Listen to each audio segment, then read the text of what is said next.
motion to excuse Councilmember Turnus?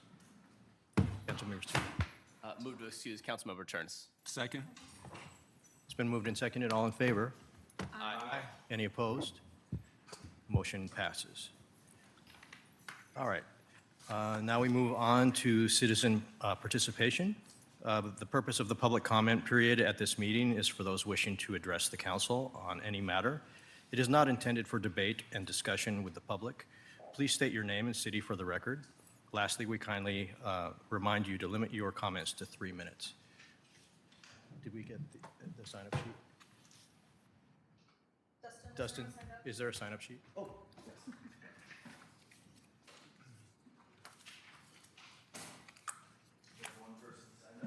All right.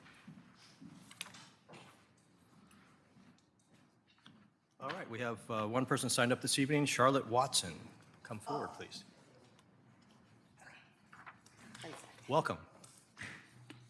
Can I hand this out? Of course. Can we take one in here? Sure. All right. So my name is Charlotte Walden. I have been a resident and property owner in Milton for the last 30 years. That's okay. Been, sorry. That's close enough. The reason I'm here today is to discuss codes and code enforcement, okay? You each have a packet just being handed down here today. In there, you'll find photographs of what I'm referring to, codes. The Milton Municipal Code, which was made current in 2024, signed by the previous mayor, the Pierce County Code, and I have the full copies of all the codes with me that I'll leave. I just printed out the pertinent pages. And emails between myself and Ms. Stallnecker. All of these are highlighted in the pertinent areas. Background, last spring, my neighbor built a fence in my front yard, her backyard, the way our property's cut, which is 10 feet high in some areas, as you can see with the photographs that are taken. I'm standing there, I'm clearly about 5'2", and I'm reaching up as high as I can and get to the top. It's in a creek, what we always call the creek. I guess they deem it now a waterway, but anyway, that's where it's placed. I worked with Ms. Stallnecker via email and one or two phone conversations. Each time, as you can see in the emails, it was referred to as an open code violation. The phone conversation I had with Ms. Stallnecker was right after Memorial Day of last year, 2025, when my neighbor had her property vandalized right near the fence. Lo and behold, it was the neighbor who built the fence. Anyway, when I spoke to Ms. Stallnecker, she said to me that there was a lot of tension in our little corner and that the lady who built the fence was a really nice lady, which that will become pertinent later. Anyway, we emailed a little bit. All the emails are there. February of this year, I checked back in to see where we were with this fence. The email that was written to me was, "It is within the city's authority and to decide when and how to enforce the code. Due to the unique nature of the fence, we have decided no further action will be taken at this time." I asked what the unique nature of the fence was that would allow a fence 4 feet over state, county, and city code to be built and maintained there. I did not receive an answer. It clearly states in the codes, the measurement's 6 feet high, measure from the ground, the earth, and it'll tell you as you read through the different codes between Pierce County and Milton, topography doesn't matter. It's measured from the ground to the top of the fence. Again, what is unique? Then I have to question, why do we bother to write codes? This code was updated in 2024. We spent property tax dollars for the mayor, the council, an attorney to file it, and everything else. Are codes arbitrary? Can we just pick and choose what codes are enforced and what codes will not be enforced? May I build a 10-foot fence? May other people? And it appears it's who you know and good old boys club in the city, whether or not you can get away with breaking codes. Thank you for your time. I look forward to hearing from you all. I left you my contact information. I hope to hear from each of you, hopefully this week. Thank you. Thank you. That's all the people that signed up this evening. Is there anyone else that would like to address the council who's here? Yes, please come forward. Jacqueline Whalen, Milton, Washington. This is an upcoming topic on your agenda relative to the contract amendment for framework on our comprehensive plan, the climate element, and I don't know if it'll actually take action tonight, so I just wanted to get my thoughts in ahead of time and just ask for more detailed information. Anyone new to the idea of a climate element would be sort of thrown off about what it is and what's to be accomplished by it. And what was presented in the packet just was so lean. You really had to do some homework to make some good sense of it. And I had a series of questions that ultimately, some of them were answered by a fellow researcher saying, well, you know, the study session in May, the council approved a grant. And that isn't even noted in tonight's packet. So the theme is, please, more information would be such a benefit. And when you try to track what's written up in the grant approval contract at the May special meeting, I should say, not study session, versus what's in tonight's packet, things just don't line up really in a way that you can figure out what happened in between. And so if we could just get more information when you all are discussing it, it would be really appreciated. It's an important topic. I'm stunned at how expensive it is to fulfill the issue, and look forward to the discussion. Thank you for your time. Thank you. Is there anyone else in the audience that would like to address the council this evening? All right, seeing none, we'll move on to our next item, additions and deletions. There are 5 separate walk-on agenda items that have been handed out to everyone today, each dealing with acquiring right-of-way easements on 23rd Avenue for future road and sidewalk construction. We'll add them between 10D and 10E. And we'll, the last item will be the council appointment today. Are there any other requested additions or deletions to the agenda this evening? Hearing none, we'll move on to the consent agenda. There will be no separate discussion on these items unless a council member requests, in which event the item will be removed from the consent agenda and considered immediately following the consent agenda. All items listed are considered routine by the Milton City Council and will be enacted in one motion. May I get a motion to approve the consent agenda? Yes, Councilmember Mounts. I move to approve the consent agenda as written. Second. Been moved by Councilmember Mounts and seconded by Councilmember Poor to approve the consent agenda. All in favor? Aye. Any opposed? Motion passes. All right. Next item on the agenda is a presentation for the Employee of the Month. Unfortunately, that employee was unable to come this evening, but we will recognize him nonetheless. I'm excited to share that Mike Thatcher from Public Works has been named the City of Milton's Employee of the Month for June 2026. This award goes to the colleague who truly lives out our core values of excellence, integrity, teamwork, and dedicated public service. Mike's coworkers had some wonderful things to say about him. The first is Mike is always just around the corner, ready to help. He brings such a great upbeat attitude and always has interesting stories and knowledge to share. And a second commenter had to say, for all his hard work, especially the tremendous job prepping and painting Building D, we will be forever grateful. His work ethic and commitment to doing things the right way are unmatched.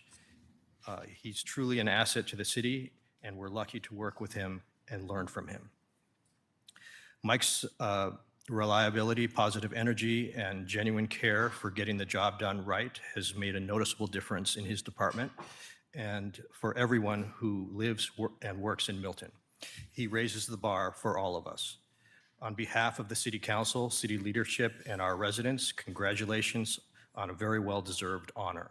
As part of this recognition, he will receive a framed Employee of the Month certificate, featured in the city, on the city's website, newsletter, and social media channels, a reserved parking space for the month, and lunch with the mayor, which all of you already know is a $2,000 value.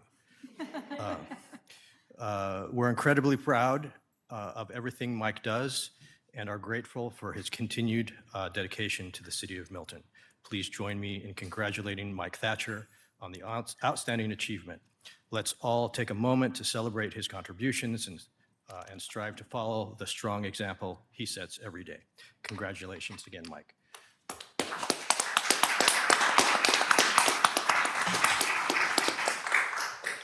And Dustin, I'll give you his certificate so you can give it to him.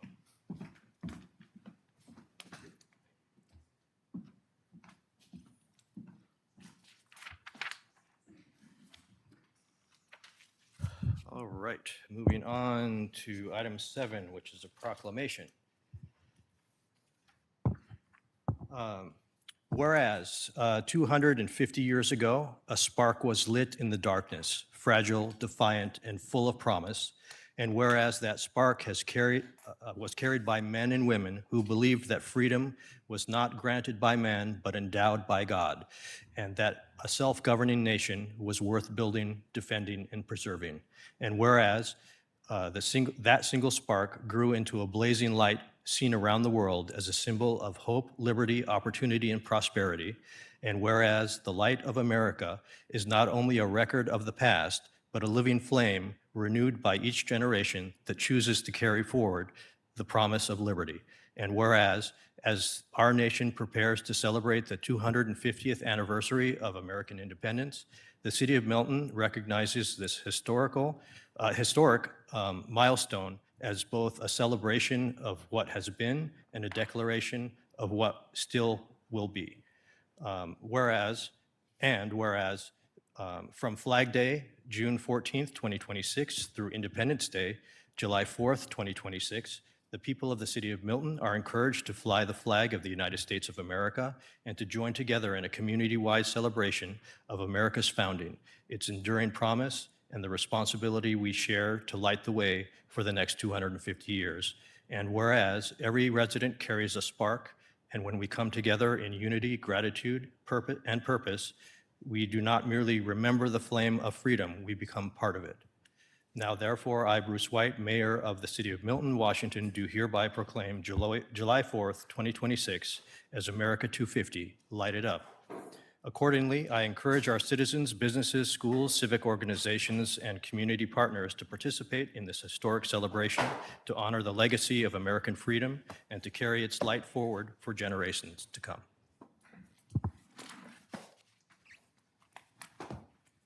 All right.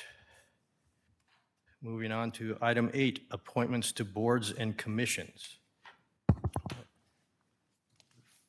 The first item on, the first one in that item is appointment to the Park Board. And I believe, Joe, hi, come forward, please. Joe Sheehan recently moved to Milton about a year ago. Mr. Sheehan and his family are frequent park users and want to ingrain themselves in their community. He feels this is a good contribution of his time. And he's here. Would you like to say a word or two? You hit the nail on the head. I appreciate the opportunity to volunteer for the community and looking forward to helping out the team get some things done. All right. Any questions from the council? I'd accept the motion. Yes, Councilmember Cedar. I move to approve the mayor's appointment of Joe Sheehan to the Park Board for a term to expire December 31, 2028. Second. Second? Okay, it's been moved by Councilmember Cedar and seconded by Councilmember Mounts. Is there any discussion? Oh, Councilmember Cedar, would you like to speak to your motion? Sorry. Just say thank you. Appreciate you wanting to step forward for the community. Thank you all. Councilmember Mounts, would you like to speak to your second? Ditto. Thank you. All right. Any further discussion? All right. It's been moved by Councilmember Cedar and seconded by Councilmember Mounts to approve the mayor's appointment of Joe Sheehan to the Park Board for a term to expire December 31st, 2028. All in favor? Aye. Any opposed? Motion carries. Welcome aboard. Thank you.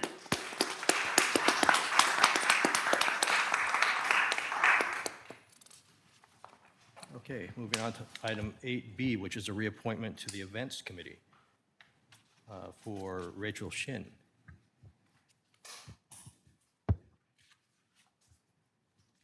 Rachel Shin was just approved earlier in 2026 for a short term, and she has enjoyed being on the Events Committee and would like to stay on for a full four-year term.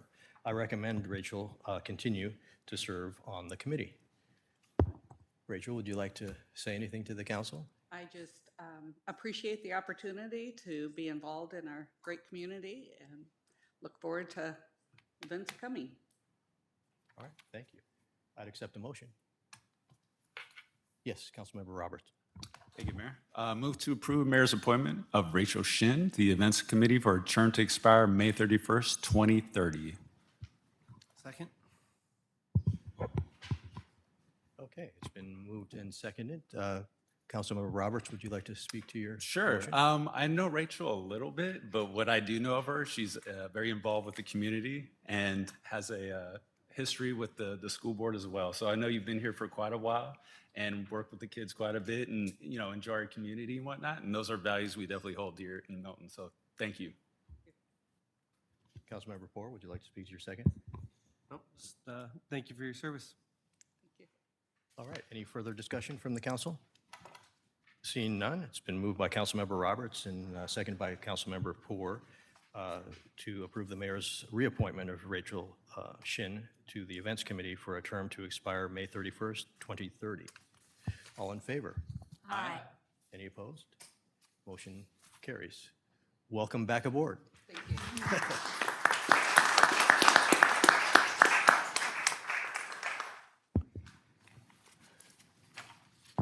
Okay, moving to item number 9, a public hearing, and our Public Works Director will present this item. Yes, thank you, Mayor. Council, the item before you tonight was discussed at last week's study session in depth, but this is an annual update to the 6-year TIP plan. That is the Transportation Improvement Program. And the city's TIP will list all of our major infrastructure projects throughout the city and some ongoing efforts akin to ADA access and sidewalks.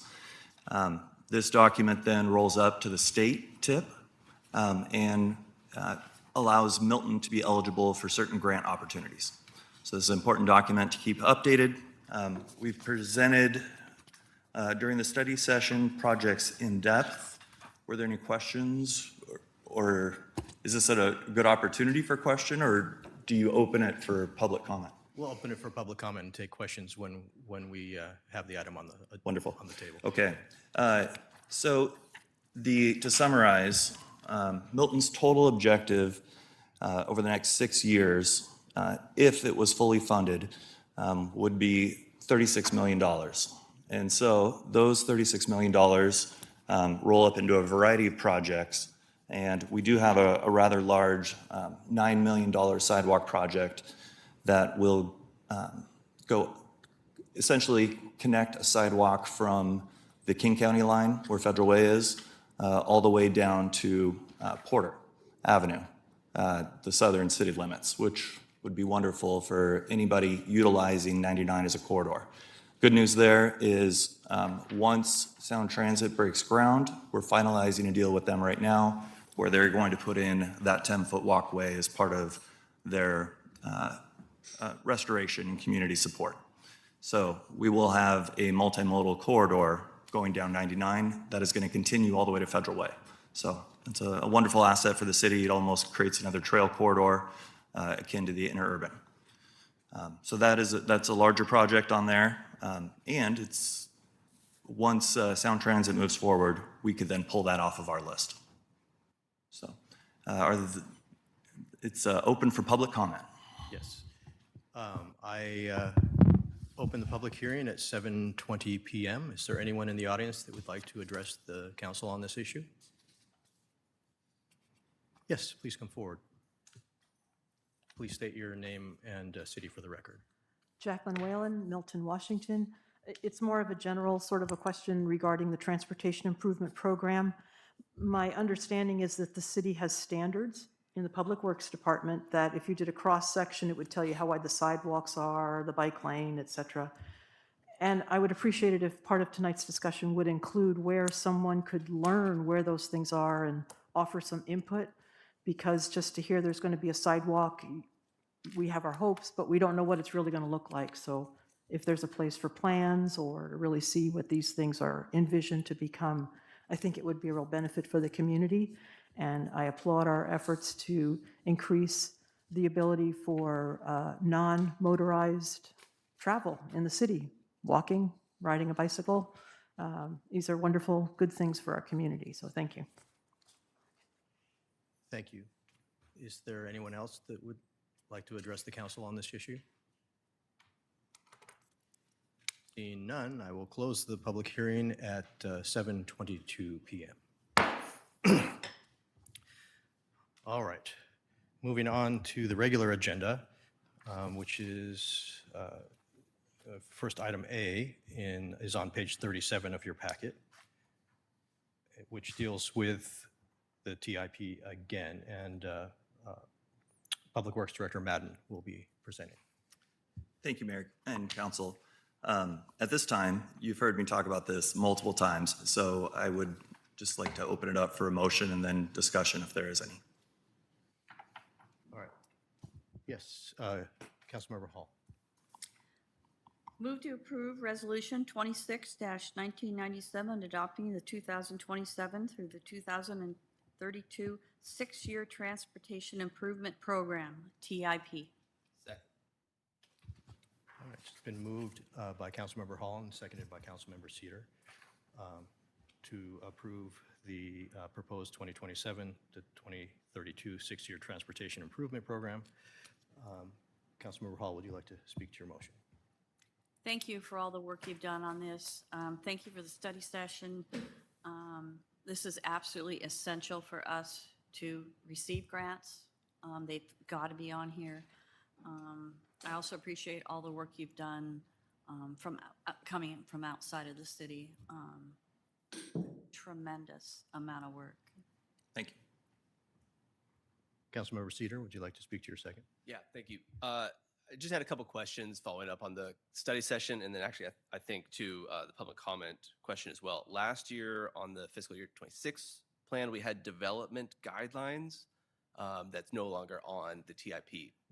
Can you just tell me what happened with that, and where we could find those? 'Cause I think that's what was commented on, essentially. It is. Yes, thank you for that. The development guidelines were brought, so as Mrs. Whalen stated, there are development guidelines. They are posted on the city website under the Public Works documents. They currently are being updated, and so we've gone through a heavy lift that has been in the process for about 15 years. We just completed it, and with all of the cross sections. So those are now, all of the cross sections will be updated, and they can continually be updated if we receive public comment that would like to take a standard further. In general, WashDOT standards were adopted across the board, just to make it efficient. And we also updated all the text on all of these cross sections and graphics, so now they're searchable. And we're working on the language attached to the development standards. That should be done in 3 months is the timeline that we'd set. That's going to be done by internal staff. One of the points that I think is kind of a sub, I always thought of it as a sub of development standards, but it's something that I think we should probably flag for getting onto our TIP in the near future, is going to be updating our complete streets guidelines. Right now we have kind of a placeholder that was adopted early when complete streets was a new idea. We've now lagged pretty far behind in that.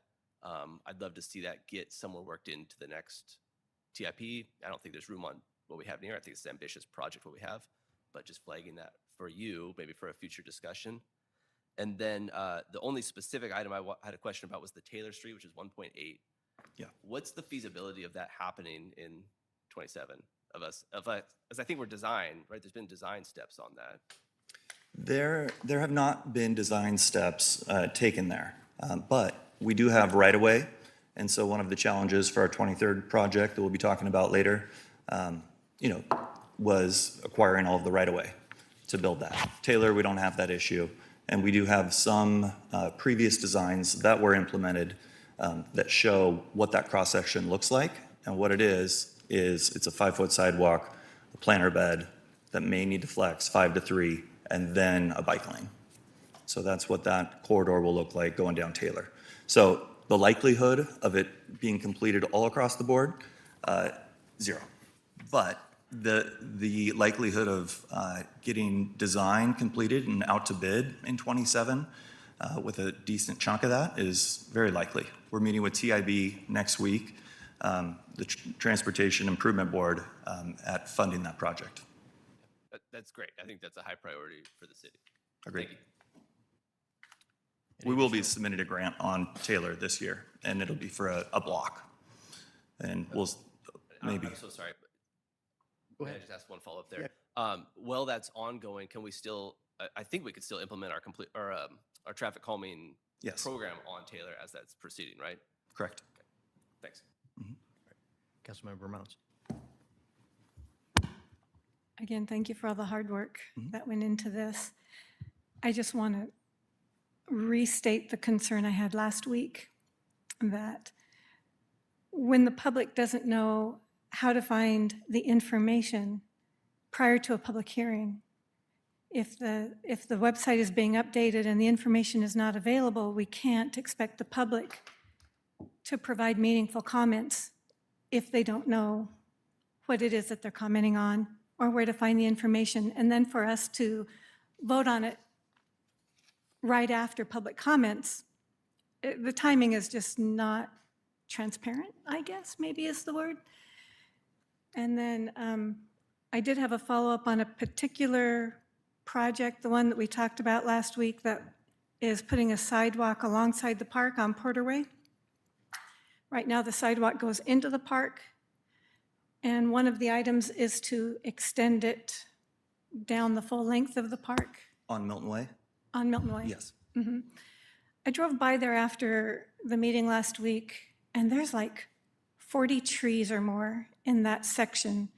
How many of those would have to be removed in order to complete that project? Or let me say, in general, overall, I know there's a hot topic right now on protecting the canopy in Milton without knowing what a standard canopy is for however many acres we have, and the city of Milton is exempt from what's being brought forward, and so the burden to preserve the canopy is trying to be placed onto the individual property owners. So in the information that is being updated on the website, or maybe you know off the top of your head, is there room there to put the sidewalk without taking out those 40 trees? Or how many of the trees would have to come down? Or on any of these improvement projects, how much of the canopy is Milton going to lose? What is the impact? And what is,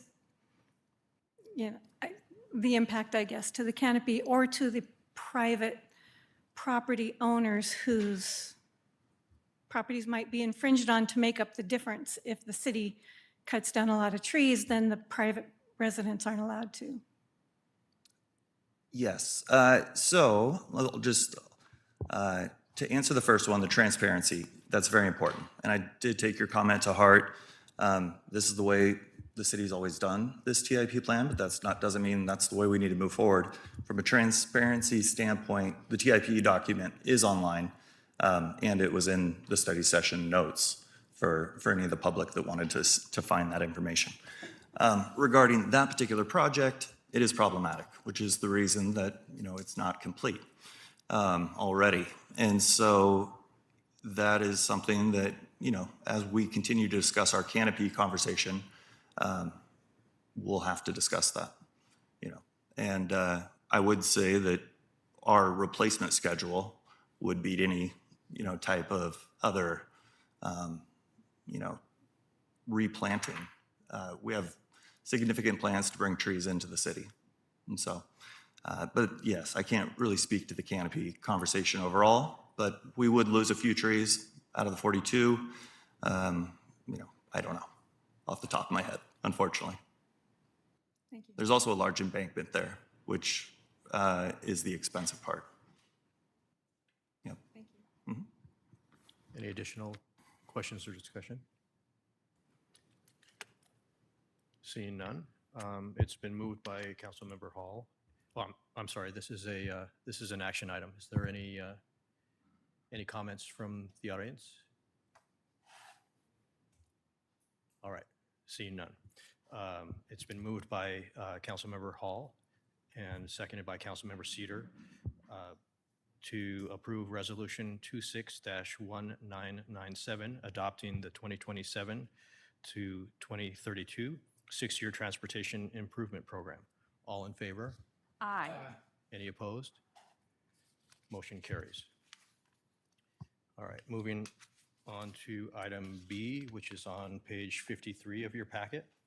It's the Hill Tower Park Construction Plan Phase 1, and this will be presented by Public Works Director Madden. Wonderful. Thank you, Mayor. The item before you tonight is the first phase in Hill Tower Park's redevelopment. This project has adequate funds in Fund 310 to move it forward. It will be a mix of funding. And what that funding will look, when I say mix, it will be a mix of park improvement, park beautification, playground money, and the sidewalk, missing link sidewalk project. There's a few storm components also. But what this project will do, this first phase, it takes all of the existing parking that is inside Hill Tower Park, moves it to the street, diagonal parking. That allows us to maximize the flat area and the use of the park. And so this first phase would move all the parking out, as stated. It brings in 15 spots for parking, 2 ADA, and it will continue the sidewalk from past improvements down to the border of Hill Tower Park, which there is a development planning to go in there, which would then wrap sidewalk all the way up Emerald. And it will start to our sidewalk connection on Emerald. So this, the item before you, as stated, it's a mix of funding and what it will provide above is restoration of the lawn area. This first phase will not have any playground equipment per se. The playground contribution comes from the sport court that will be built. There'll be a half-court basketball and a full pickleball court added. And it'll be similar to the one that we have up at Milton Community Park. So the item before you tonight is to authorize the city to execute a contract with Clean Hydrovac for the sum of $477,625.76. There were 4 bidders on this public bid opening, and Clean Hydrovac out of Enumclaw came back with great references and the best price value to the city. All right, I'd entertain a motion. Yes, Councilmember Cedar.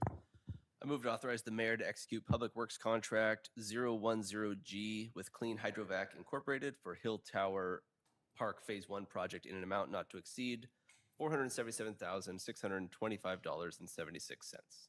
Second?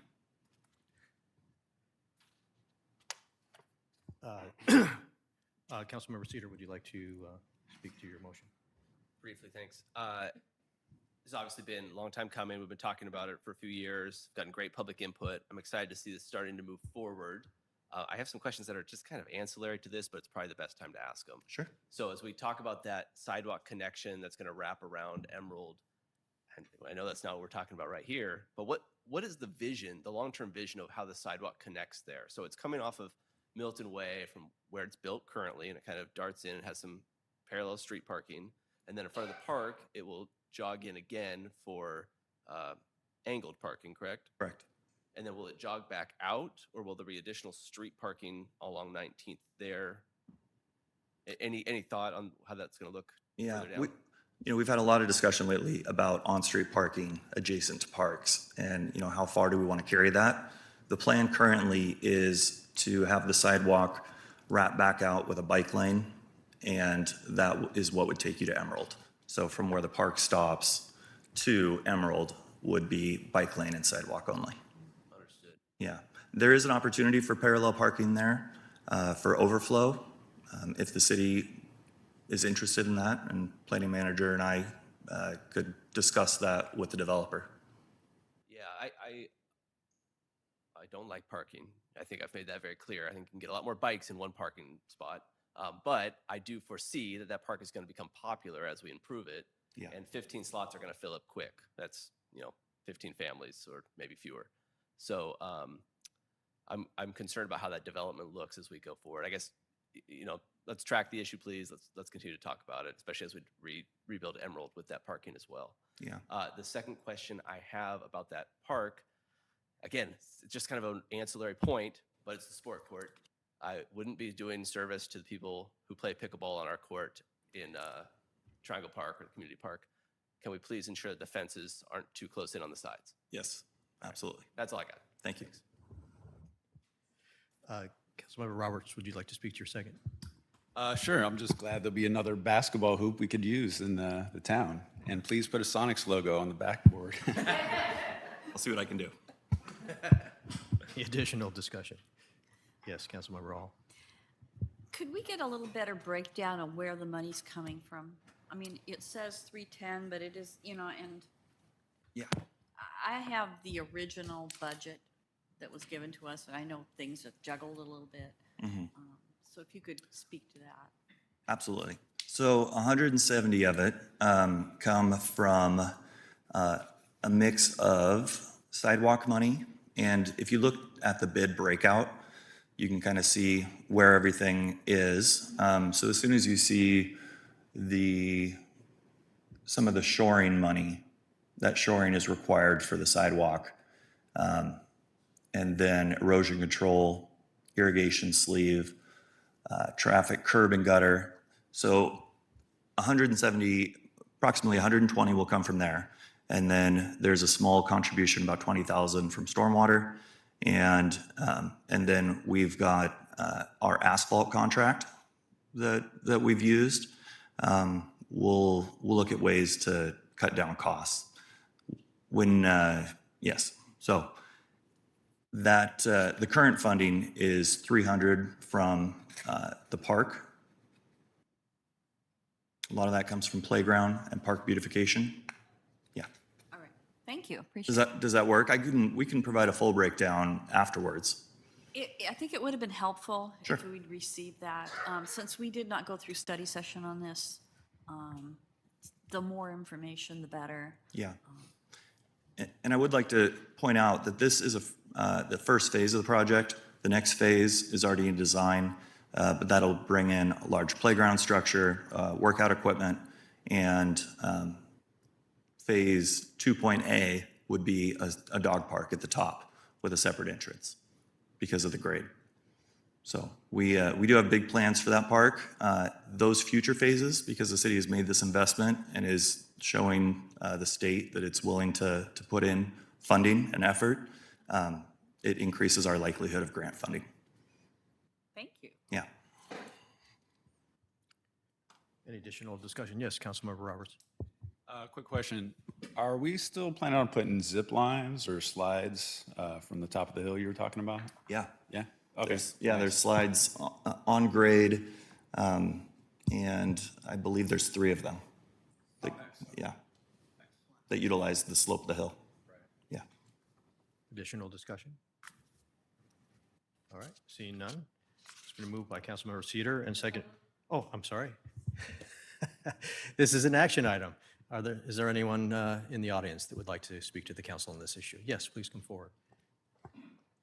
Hi, my name is Sunshine Glenn, and I have a question for you. Yes.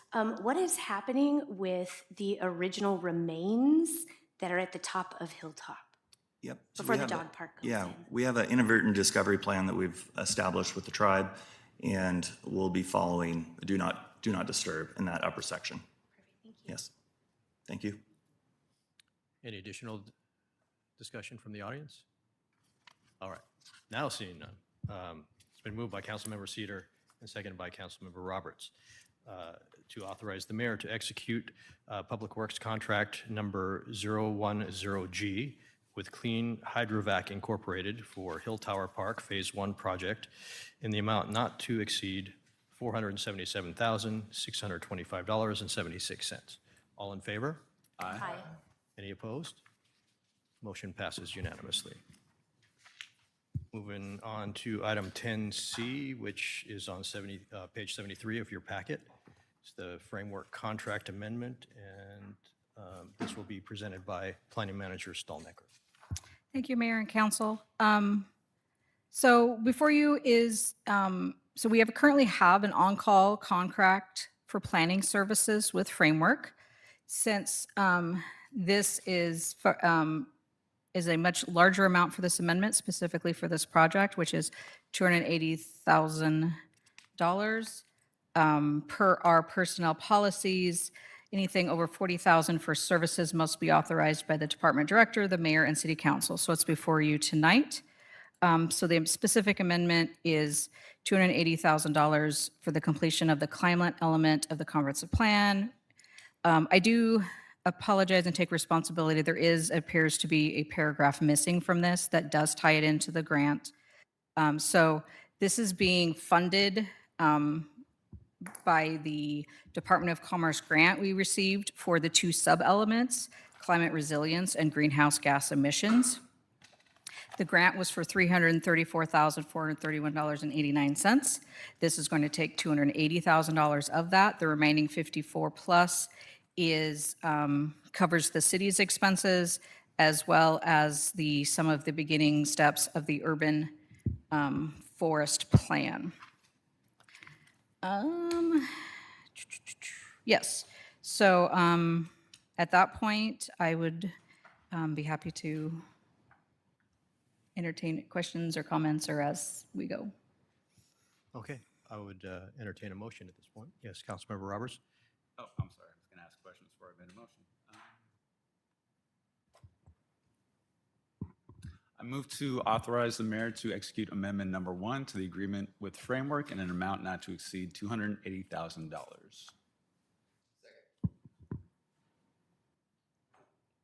It's been moved by Councilmember Roberts and seconded by Councilmember Cedar. Councilmember Roberts, would you like to speak to your motion? Yeah, so based on also public comment and Exhibit B, compensation, et cetera, so all the deliverables, obviously they have a value attached to them. Could you better assess the breakdown for each of those proposals for Exhibit D? Yeah, so Department of Commerce, the way they establish their grants is it's not based on invoices, it's based on deliverables. And so back when we did the grant proposal, it outlined how much was authorized for each section. So like it talks about engagement and you know, it goes through on the attachment. Let's see, is it all of it? Or is it all of it? It's multiple sections. So yeah, it goes through. And so this pretty much matches the budget that was given from the Department of Commerce to the city for this. Like I said, other than that last remaining, which is the city portion of our work. So it will basically, they will cover, Framework will cover all of the public engagement, the impact. Some of it may, again, this is the audit plan, policies and city code, vulnerability risk. So it's outreach, it's back study, and it's development of the code works through all of those things. And then it integrates also goals and policies. We have to also work with vulnerable populations, overburdened communities. We need to attach to the tribes. And again, there's both the resiliency part as well as the gas emissions part. So, and Framework did do our original comp plan as well. So it for them to do this meshes real nicely. It's possible that some of this work will also be able to be used with some of the sub-area plans that were future work. So some of that area information will carry over, but it will cover the deliverables that the state has requested. Thank you. Councilmember Cedar, would you like to speak to your second? No, thank you. All right. Any further discussion from council? Yes, Councilmember Mounts. So I'm really concerned about the jump from $39,000 on an existing contract to an amendment for $280,000. In the contracting world, that's considered a cardinal change, and it equates to a sole source. Did the city discuss putting this all out for new bid for competition purposes with a well-defined scope of work for each tasks that mirror what was in the grant? No, I mean, we discussed if that was an option we wanted to take, but instead we chose to, because it is a service, we're, in essence, it doesn't have to go through a bidding outreach process. We felt that since Framework had already done our full comprehensive plan, they were our on-call planning services, that they were best equipped to work for the city, and we chose to move forward with Framework with that. So to follow up on that, in my profession as a contract auditor, that would open the city up for disputes and risks from any other companies that bid for the $39,000 contract, and limited the competition on that contract because the scope was so small, it would not have garnished the attention of larger companies that would bid on something over 200,000. So unfortunately, I can't support this. We didn't go out for bid for the smaller contract either. We did them as an on-call, again, because they're providing services. They had we had done originally, had done out for the original comp plan since they had worked through us through the comp plan, and they had supported us. We signed them to an on-call support based on that. And again, as our purchasing policies stipulate, as it is for services, that is within our authority to do so.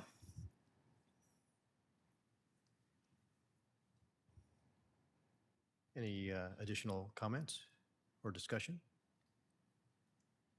This is an action item. Is there anyone in the audience that would like to speak to this item before the vote? Yes. Please come forward, given your name and city for the record. I'm glad it's a short walk to the podium. Jacqueline Whalen, Milton, Washington. It was once I was educated on needing to have to go back to when council approved the grant project to really get details. I just stumbled on things like a rule in the contract that says if you're going to use subcontractors, you got to get approval from Department of Commerce. There's no approval letters in the packet. Did Commerce already give approval on that? And maybe they did, but, and the other thing is in the contract, you've got 15 deliverables, but in today's packet, you've only got 8. So that's what I mean about how the numbers correlate, and because it's just so non-specific, I just wonder what's really going to be done.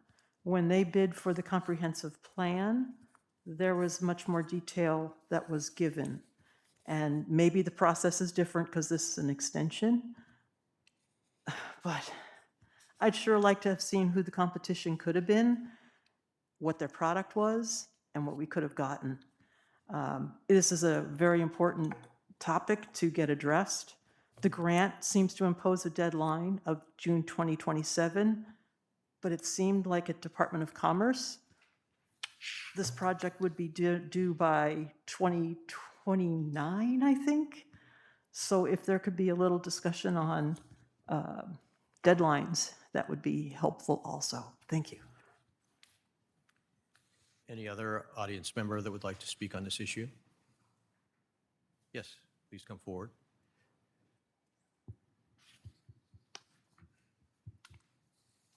Jackie Strader, Milton. I just had a question because if Exhibit A is the scope, is it that the grant, all the details in the grant also get attached to it so that they know exactly what the state is expecting us to do?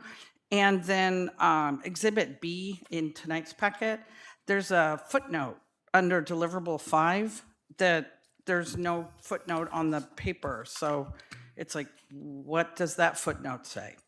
Just a thought. Thank you. Thank you. Anyone else in the audience like to address the council on this issue?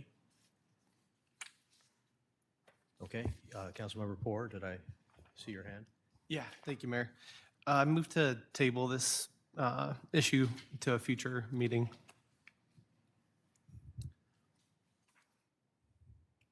Second. All right. It's been moved by Councilmember Poor and seconded by Councilmember Mounts to table this item to a future meeting. Councilmember Poor, would you like to speak to your motion? Yeah, it sounds like a really good issue for us to just do a little bit more research on. I think there's enough concerns and just enough gaps maybe in our knowledge to try and pursue that either through a study session that we can kind of ask a little bit more questions and then hopefully support it and approve it in the future. Is there any further discussion? Councilmember Mounts, would you like to speak to your second? Yeah, I think tabling it's a good idea and maybe further discuss the possibility of doing a separate contract for the items that were in the grant approval. Is there any further discussion from other council members? All right, the motion on the, yes, Councilmember Cedar. Thank you. Yeah, I agree. I think we need to get to just make sure that we're following the right procedures here if there is some concern. I mean, I know we have a very long history with Framework. If we're above board here, let's make sure we are so that everybody's confident in it. There doesn't seem to be any problem in the substance, but if we're screwing up the process, then we're shooting ourselves in the foot. So just that I'm going to support the motion, which was to table it. My understanding is that we need to postpone it to a specific date, that we can't just table it. We can either withdraw it completely. So as a point of order, I would say we should probably set a date when it'll be postponed to if the motion is going to stay active. Otherwise, the motion needs to be withdrawn because the motion is currently pending to pass this item. Okay. I apologize for the procedural Sure. hoops to jump through, but let's get it right. Planning Manager Stallnecker, would bringing this to the first meeting of July be enough time for you to Yes, address the issues? yes. Okay. Would you like to? Yes, Councilmember Hall. Do we need a study session or do we need it to come to council again? That's up to council. I mean, the finance director can verify that we followed procedures, but if council is not comfortable with it and would like to bring it back, it's their call whether it's a study session or if I'm just bringing it back with additional information for action. Councilmember Poor. I have a suggestion, maybe the third meeting in July. That way we could discuss it at the study session and then, The study I'm session sorry. won't work in July. oh, okay. Oh, yeah, our study session is, Unique this year. yeah, it's. We'll get it's- there. It's full. Okay. It's what? We're having a joint meeting with the planning committee. For my motion to table, then I'll suggest the first meeting in July. Is that approved by the seconder? Okay. All right. Yes, Councilmember Hall. One more thing. I think we need to give you good direction on what we're asking for. So when you come back, we know. We can get it ahead of time. We can get it in the packet. So I think the main thing is just kind of whether we want to open it up to a bidding process and then kind of some of the issues process-wise that were raised, if we could get more information on those. Planning Manager Stallnecker, do you have enough direction to be able to bring this back? I mean, if you want verification of the process, that would be me. If council chooses to reject the contract and direct staff to do elsewhere, that is up to the council. There's nothing I don't think I would bring back from my aspect for that. Okay. I mean, I don't know what information I would bring back. That's a choice by council. Councilmember Poor, could you maybe give Planning Manager Stallnecker a little more direction in terms of what you hope to get back? Or Terry, could you speak to that a little bit? Councilmember Mounts?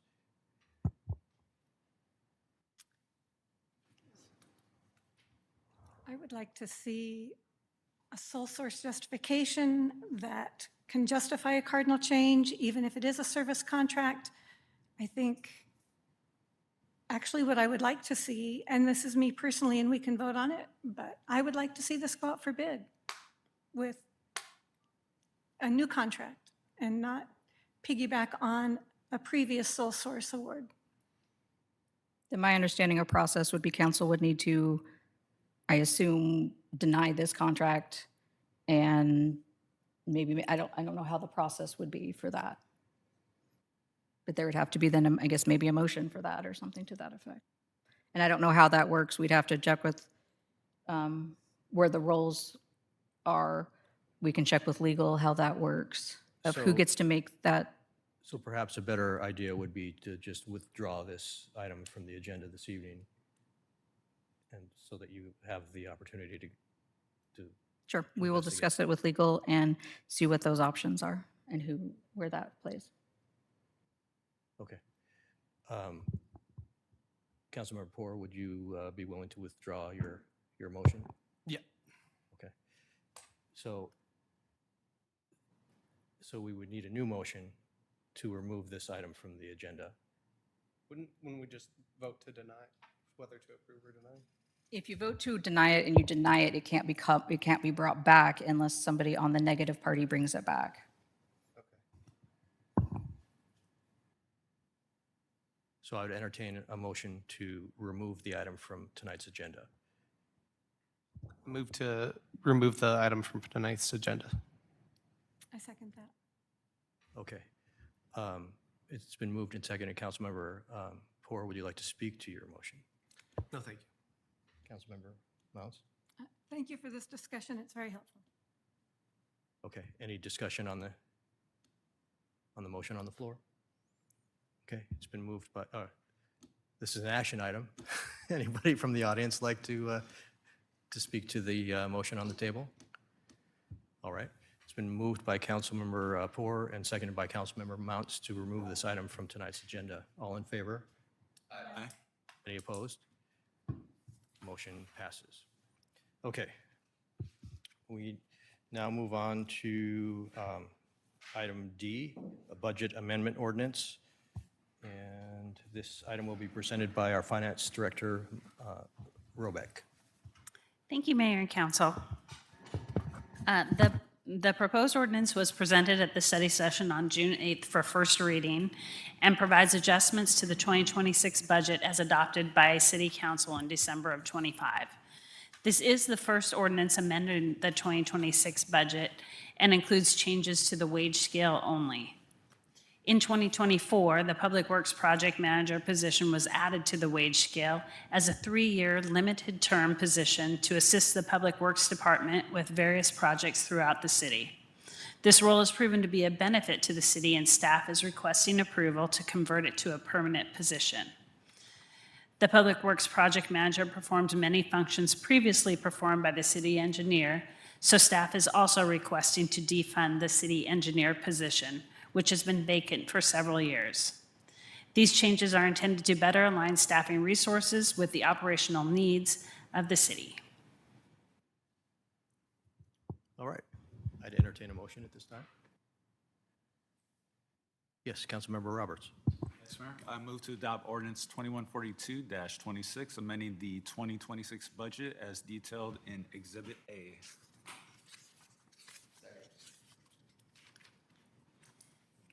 It's been moved by Councilmember Roberts and seconded by Councilmember Cedar. Councilmember Roberts, would you like to speak to your motion? Sure. So this is a nice cost savings for the city based on this this ordinance here. So thank you for doing that. It's much appreciated. Councilmember Cedar, would you like to speak to your second? I mean, I think this is something we have seen coming for a few years, and it's nice to see it finally take action. I guess, I mean, I feel like we reassess the staffing constantly. And I would just note that should our directorate change, we'll probably want to revisit this decision, but hopefully our directorate never changes. That's the goal. So, thanks.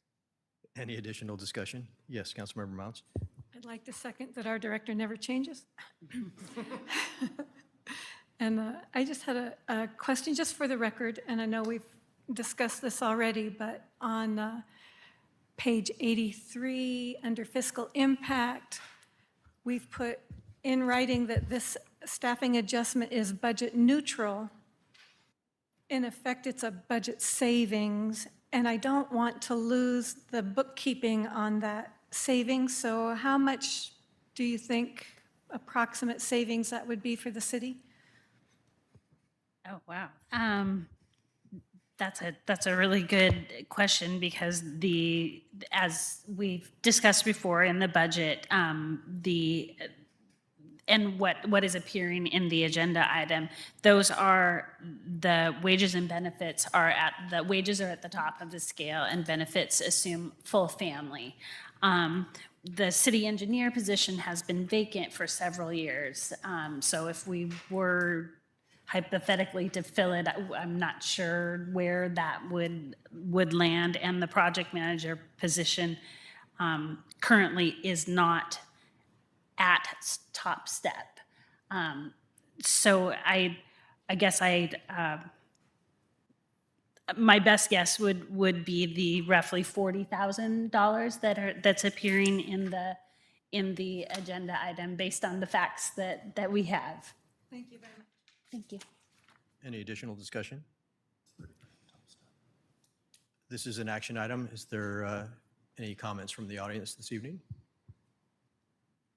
Seeing none, it's been moved by Councilmember Roberts and seconded by Councilmember Cedar to adopt ordinance 2142-26, amending the 2026 budget as detailed in Exhibit A.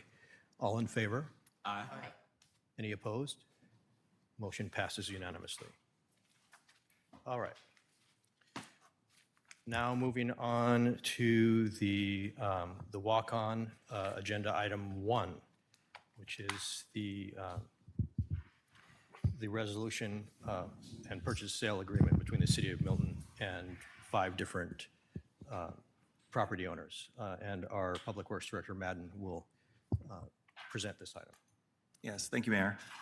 So that in before you tonight is for 23rd. This would be a road widening project. It would essentially create 2 12-foot travel lanes. Right now, it is subpar in this particular area, which is just south of Alder Street on 23rd. There will be a new park going into this area in 2030, and so we've taken that into account, and the access point is being built out now as part of this and a development that is going in behind the existing houses. So what this project will do is it will create 2 12-foot travel lanes, as I stated. It will provide a curb gutter and stormwater facility.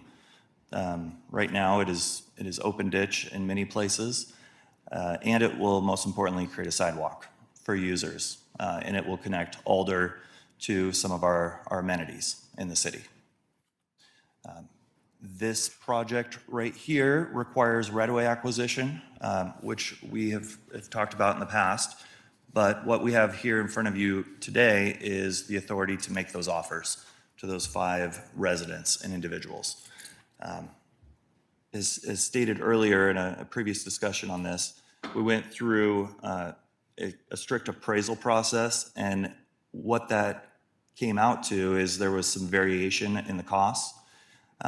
And to make this project, because of its necessity to just our infrastructure, we chose, after discussing with legal, to make those offers to the highest value across the board. So we took the highest square footage, and we offered everybody the same per square foot price. And that's how we got the numbers in front of you today. Would you like me to read each one of them, or how would you like to approve these? Well, they're with 5 different individuals, but they're all for the same project. So unless there's additional questions from council, I would say we should just handle them one at a time. Okay. I'd entertain a motion on the first one. Yes, Councilmember Poor. Move to authorize the mayor to execute the purchase and sale agreement between the city of Milton and Joanne C. Sagara as trustee of the Joanne C. Sagara Living Trust for the purchase of right-of-way at 108 23rd Avenue, Pierce County parcel number 04200450011 in the amount of $30,130.78. Second. It's been moved by Councilmember Poor and seconded by Councilmember Mounts. Councilmember Poor, would you like to speak to your motion? Thank you for your work on this. Looking forward to seeing our sidewalks expanded, hopefully bike lanes and better, safer streets for our families. Thank you. Councilmember Mounts, would you like to speak to your second? Yeah, I'd like to thank the Sagara family for allowing the city to move forward. Yes. Any additional discussion? Yes, Councilmember Cedar. Yeah, it's half of a point of order and half of question. First one than the other. The point of order, we have to adopt the resolution. So, right, I mean, there's a resolution here as well, and the motion is not to adopt it. So I'm just noting that we will need to adopt the resolution if we want to, or approve the resolution, I suppose. The question I have is later down the line. I don't see 206 23rd in here. I think there's 6 houses between, I think 310 or 302 is where it starts. And then there's 3 houses in the 100 block, which are 108, 110, and 112. And there's 208, excuse me, 210. I don't see 206. I think 206 23rd is there as well. It's kind of a single New story. home? Is it a new home right now? Yes, and Oh, okay. so that is addressed in part of the city. The city already has that right away. That's why we don't need to acquire it. It was part of a previous development and land plat. So this is going to, these 5, we're going to round out that side of 23rd for us. Yes. Great. And I should have stated also, the project will allow us to put in a new water line in addition. A new A new water line, new water line. yes, which is desperately needed in that section. That's exciting too. Yes. Can't see it, but it is exciting. Yeah. So I would just know, I move to amend the motion to include approval of resolution 26-1998. Second? Okay. And then we're going to need to do that on all the following ones too. And I apologize that didn't get caught before the meeting. So, all right. This is an action item. Is there any comments from the audience? Okay. It's been moved by Councilmember Poor and seconded by Councilmember Mounts as amended to adopt Resolution 26-1998 and to move to authorize the mayor to execute the purchase and sale agreement between the City of Milton and Joanne Sagara as trustee of the Joanne C. Sagara Living Trust for the purchase of right-of-way at 108 23rd Avenue, Pierce County, parcel number 04200450011 in the amount of $30,130.78. All in favor? Aye. Any opposed? Motion passes. Okay, moving on to walk-on item number 2.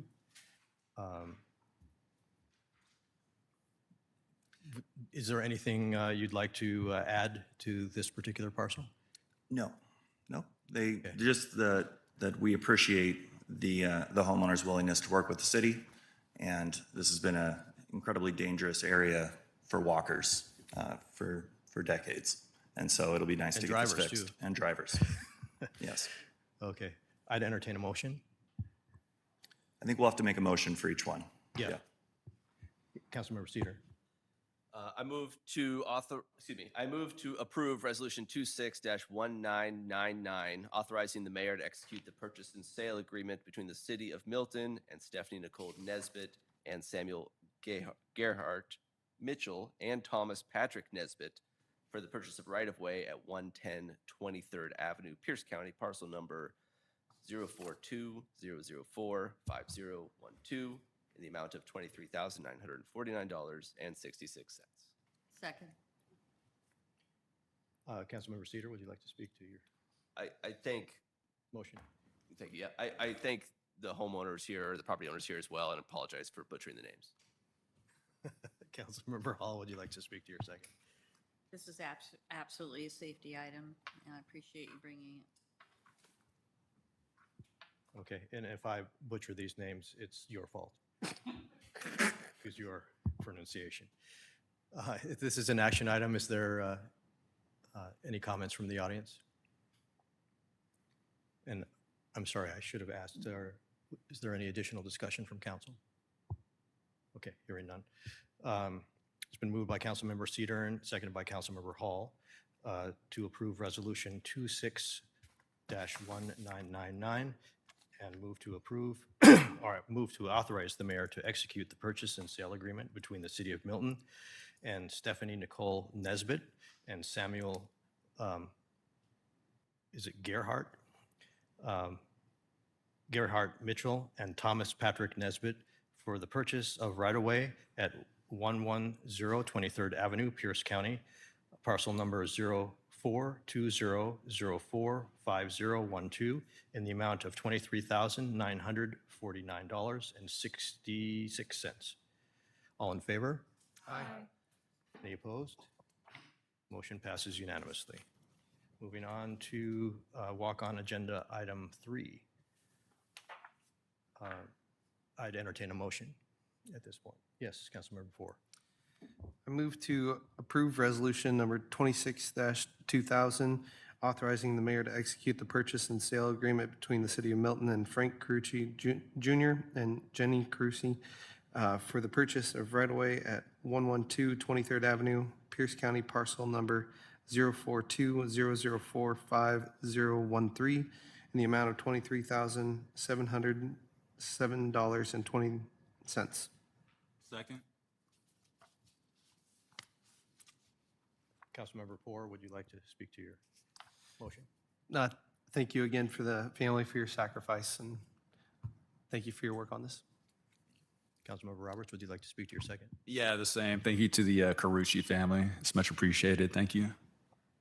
Any additional discussion from council? This is also as an action item. Any comments from the audience this evening? Seeing none, it's been moved by Councilmember Poor and seconded by Councilmember Roberts to approve Resolution 26-2000 to authorize the mayor to execute the purchase and sale agreement between the City of Milton and Frank Carucci Jr. and Jeannie Carucci for the purchase of right-of-way at 112 23rd Avenue, Pierce County, parcel number 04200450013 in the amount of $23,707.20. All in favor? Aye. Any opposed? Motion passes unanimously. Oops. Moving on to the walk-on agenda, item 4. I accept a motion at this time. Yes, Councilmember Mouse?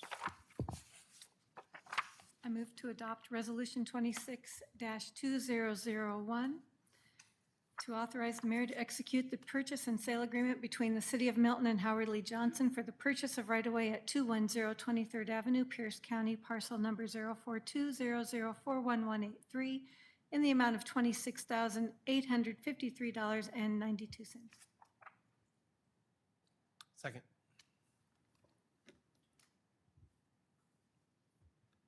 It's been moved by Councilmember Mounts and seconded by Councilmember Poor.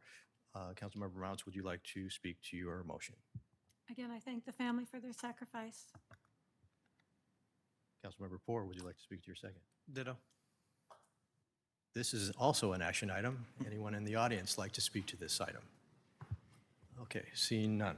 It's been moved by Councilmember Mounts and seconded by Councilmember Poor to adopt Resolution 26-2001 to authorize the mayor to execute the purchase and sale agreement between the City of Milton and Howard Lee Johnson for the purchase of right-of-way at 210 23rd Avenue, Pierce County, parcel number 04200411183 in the amount of $26,853.92. All in favor?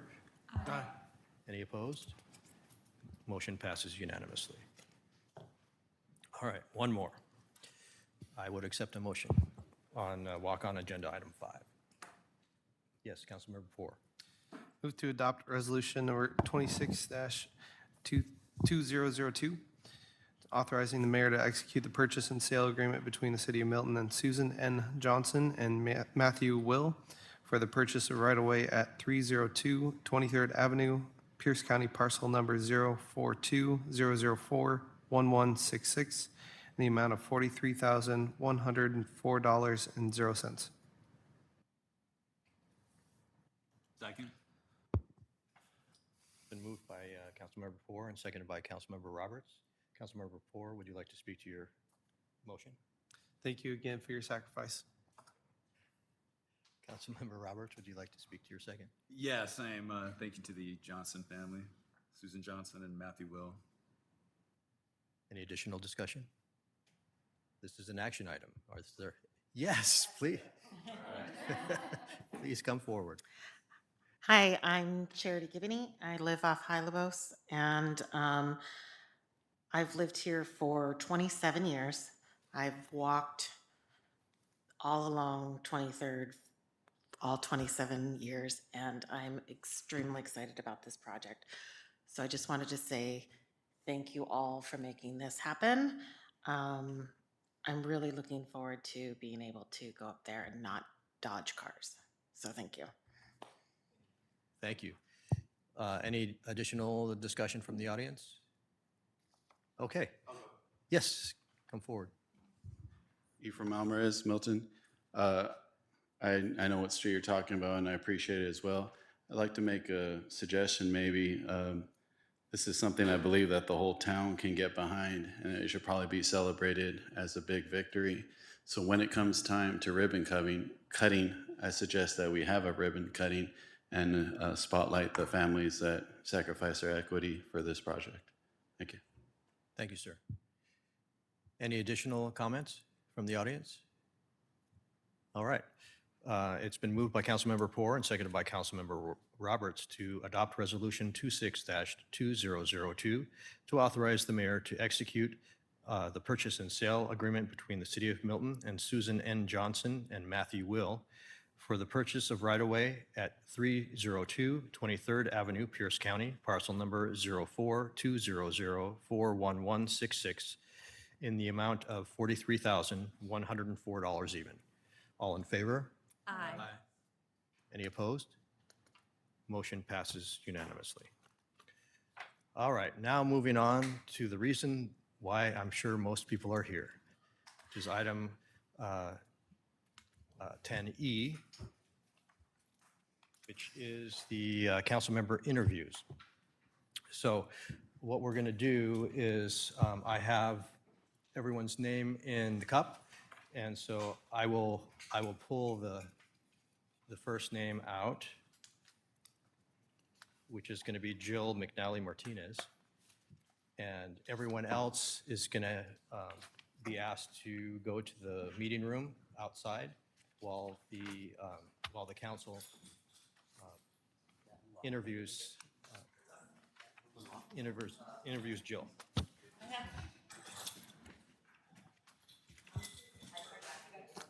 These are the codes that printed out.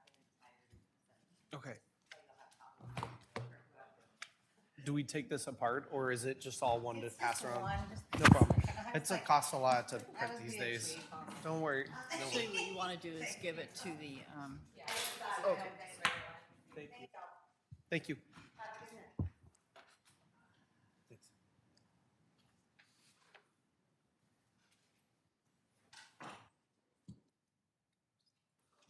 Hello. Hi. Hey, can I start? When I applied for council, I was a little surprised because it was just a one page. It didn't give me much information. And so I had sent my resume to Tricia, and she said, you guys didn't ask for them. So I just printed it out just to give it to you because I kind of felt weird having an interview without a resume and a cover letter. So I'm just going to pass it. Do it now or later. Okay, so So I'm what- here for questions. So yeah, what we're going to do is each council member is going to have a question for you to answer, and we're just going to go from Councilmember Roberts around the dais. And then after you're done, you get to sit and listen to everybody else's answers. Okay, great. Thanks. Welcome, by the way, and Thank you. thank you for applying. Thanks. Councilmember Roberts, would you like to ask your question?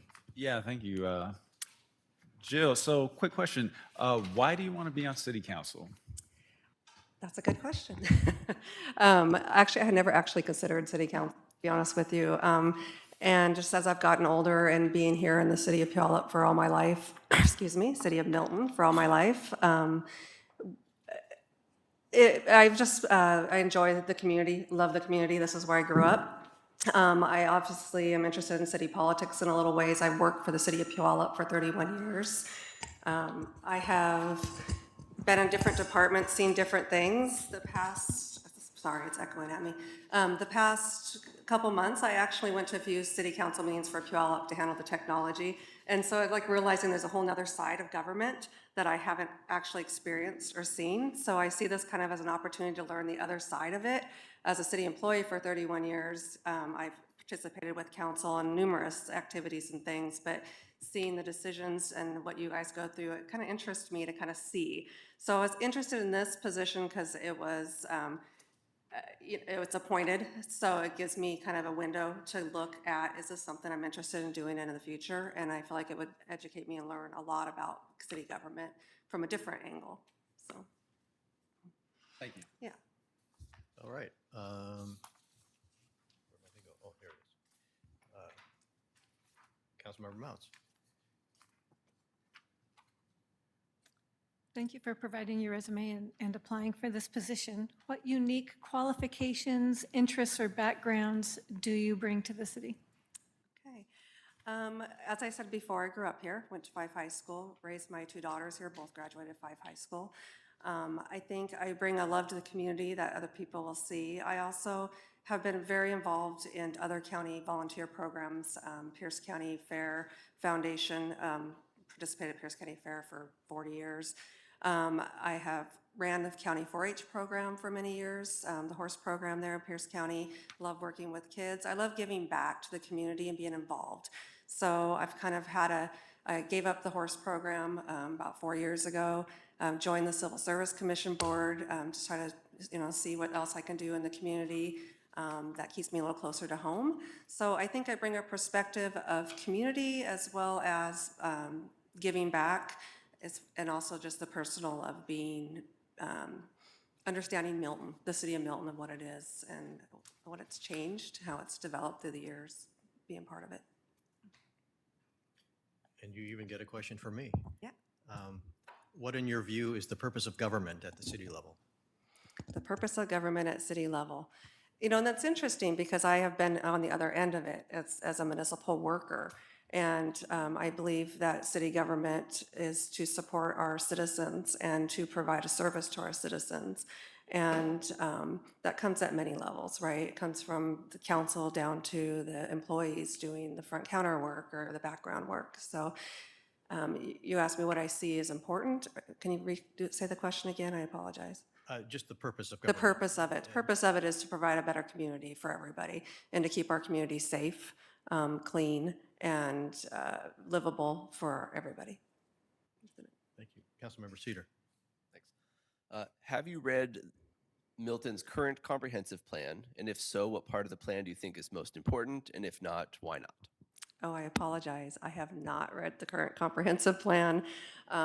This was kind of new in the last month or so of getting involved at this angle of it. So I started researching a little bit. I got interested with the urban development forestry plan and started reading more stuff.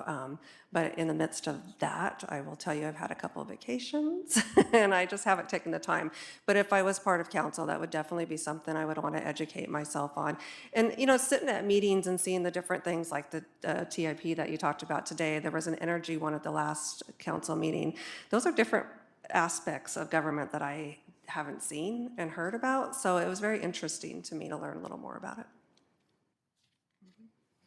Councilmember Poor.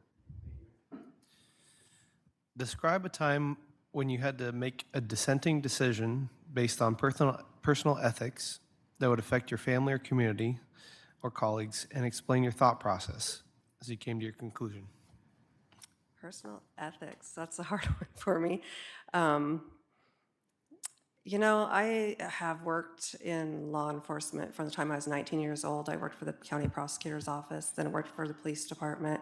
And, you know, I've always tried to make ethical decisions. I take responsibility if I make a mistake. I get a speeding ticket, I pay it, whether it's a red light or whatever. So that's a hard question. I can't think of something where ethically, you know, as a mom, I'm always going to stand up for my children, but as that, I would also recognize my children could make mistakes, you know, and I could say, I remember working at the police counter many years and having that angry parent come in defending their child and realizing as a young person that everybody makes mistakes. And I can't think of anything right out, you know, as far as ethical or not. I try to make good decisions based on just my upbringing and my background. So I don't know. Thank you. Councilmember Hall? Have you attended or spoke in a city council meeting? If so, what issues brought you here? You know, a few years back, I think we spoke at a council meeting before the church on 23rd Avenue. My parents live on 23rd, that's where I grew up. And so, you know, we had some interest in that and came to a few council meetings back then. It's been a number of years regarding the traffic and, you know, understanding the findings of that and the laws. And, you know, I don't have any issue with what's happening there now. So after that, I hadn't been to council meetings, and I'll be honest with you, you know, I kind of shied away a little bit from the politics. At work, I would deal a little bit with, you know, directors and council members, and, you know, so when I get off work, I was like, nah, I'm not really going to go that direction. So I was very, very involved in volunteering with our 4-H program for years. I ran the program for a number of years, so that's kind of where my angle went. And so then just recently, again, I came with my mom on the urban development plan, and it just kind of happened to coincide with me attending some Puyallup council meetings, and then my mom and, you know, encouraging me, you know, maybe you should think about it. And I was like, okay, I'm going to think about it. So if it happens, it happens. If it doesn't, that's okay. But I will probably be, you know, listening. I know I will. I'll be listening more and taking the time to research it now that I'm a little free and have time to do it on city issues and councils. I will also say, you guys do great at your council meetings. I've been to a lot of meetings through my years, and you guys are awesome at the parliamentary procedures and how you run things, and I want to commend that. It's very professional. I attended a meeting just recently that I was like, oh, please. So I appreciate how you guys run things, your professionalism here. All right. Thank you very much. Thank you. Thank you. Who's next? Well, I don't know who's next. Well, hold on one second. Sunshine Glenn.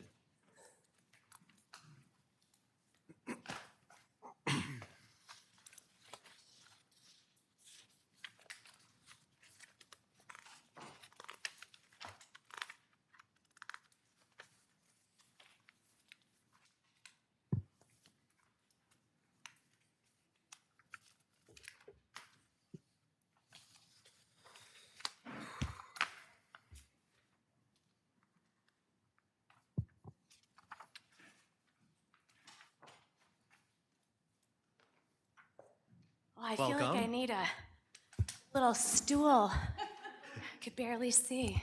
But you can hear me, right? Yeah. Hi. I see you. Awesome. Okay, we're gonna, each council member is gonna ask a question. We're gonna start with Councilmember Roberts down in this end, and we're just gonna go around the dais. Awesome. Councilmember Roberts. Hello, Ms. Glenn. Why do you want to be on city council? I want to be on city council because I love Milton, and I have recently become a lifer. I was not raised here. I chose to raise my children here. We moved the 2 miles south from Federal Way to get into the school system here, and we raised our kids, and they graduated from Fife High School. So my partner and I are thinking about our next steps in life. So we buy some property. We start talking about building on that property. And our youngest daughter, who is an adult, but she is an adult with disabilities, and is not typically a self-advocate, said in no uncertain terms, I don't want to move. I love my neighbors, and I like being able to walk to the store. And my husband and I took a big step back, and we processed that. And I was like, love, I also love my neighbors. And I also love my proximity to our town. And so we decided that we're not moving. We are staying. We are lifers. And so I want to give back my time, my energy, my passion to the town that has served my family for the last 10 years. All right. Councilmember Mounts. Thank you. What unique qualifications, interests, or background do you bring to the city? So I come to you with a lot of leadership experience, governance experience, and a lot of public speaking experience and just interacting with the public. I started very young. In high school, I ran, sat on council. College, I ran, sat on a national council. In my 20s, I sat on my church board. In my 30s, I started running the PTA for umpteen years. So I have spent my life finding opportunities to collaborate with other people in order to solve problems and work towards common goals. And I think that that background makes me a very well-rounded person for the job. But there's another qualification that I think sets me apart. And it comes directly from my job as a teacher. I've been teaching for more than a decade. And I have honed the ability to leave my bias and my personal opinions at the door. And I want to give you a little example of that. So we started our meeting with the pledge, right? And most schools, classrooms start with the pledge. And if I had really strong feelings personally that as Americans, we should all be standing for the pledge and saying it out loud, if that was my personal opinion, I could, in my classroom, force my students to say the pledge. And I've been in schools where 100% of the kids are asked to stand, put their hand over their heart, and say the pledge. I've also been in schools where it's left to the teachers, and the teachers don't give the opportunity to say the pledge. The law says I have to give my students the opportunity. I have to invite them. If I chose to say, okay, you're all going to stand and say it because it's important, and this is why it's important. I give my own personal reasoning. I have then removed the rights of my own students and their families to make decisions about saying the pledge for themselves. So if you were to walk into my classroom, you would see me 100% of the time inviting my students to stand and say the pledge. And you would see students stand and say the pledge, and you would also see students that respectfully do not say the words. And I do not lift up the kids that say the words. I do not put down the kids that don't say the words. I do not put my person into that situation at all, or my personal opinion. And that's not an easy thing to do for a person like me. There's people in this room that know me personally, and I am an extremely passionate person. You come at my kids, good luck. I'm not afraid of conflict. Right? That's my personal life. And the way that I approach all of my professional positions in my life is one where I do not center my belief system. I make a concerted effort to hear voices that are not from the same vantage point as my own. And I believe that that is a quality that is needed. I see it already in many of the council's meetings that I've watched online. Just recently, Mr. Cedar over here was asking our chief about the policy with the trucks and all the weight and whatnot. And I know for a fact that you're a biker because you showed up at my house once and talked about biking. I'm going to guess that you don't own a truck. Do you own a truck? Do you own a truck? Okay, you can't. I'm sorry. Woo! Shh. Look at me just making mistakes. So sorry to put you on the spot. I'm going to guess that he doesn't own a truck. And in that moment, he was practicing that skill that I practice every day in my classroom. He was thinking about people that have a different experience than him. And I am really good at that. And I look forward to practicing it here and making sure that I am listening to all voices, especially those that do not match my own. All right. You got a question from the mayor as well. Woohoo! What, in your view, is the purpose of government at the city level? Purpose of government, pass the city budget, policy, ordinances. That's the busy work of what you do.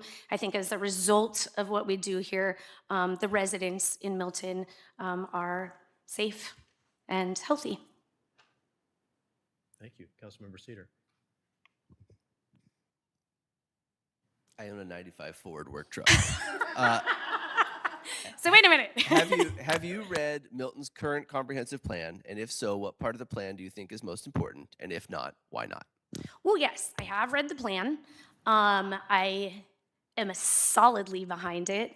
The 3 words that stand out to me in that plan are that residents want a safe, welcoming, and inclusive place to live.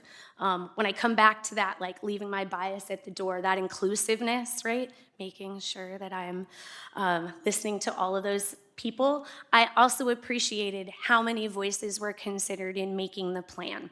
So, for example, again, I'm a teacher, so kids are where my heart is. So the fact that we interviewed Columbia students and Fife students to find out what they wanted and where they saw things happening and where they saw holes, that was what really excited me. The fact that we are going to be putting a lot of energy and investment behind communal spaces, trails, parks, et cetera. Any opportunity that we make for our residents to commiserate, make memories, talk, we are building that fabric of our city, and I think the fabric is also then built in our neighborhoods. When you live in a place where you know you are cared for, that is passed down to generations. So I'm most excited about investing in those opportunities to bring residents together in a social way. Councilmember Poor. Thank you, Mayor. Describe a time when you had to make a dissenting decision based on personal ethics that would affect your family, community, or colleagues, and explain your thought process as you came to your conclusion. Ooh, boy. Say that again. That was a big, heavy one. Am I allowed to ask for you to repeat? Yeah. Okay, good. Describe a time when you had to make a dissenting decision based on personal ethics that would affect your family, community, or colleagues, and explain your thought process as you came to your conclusion. I feel like I might be repeating myself a bit here because I'm dead serious about that, removing the center of myself in decision-making.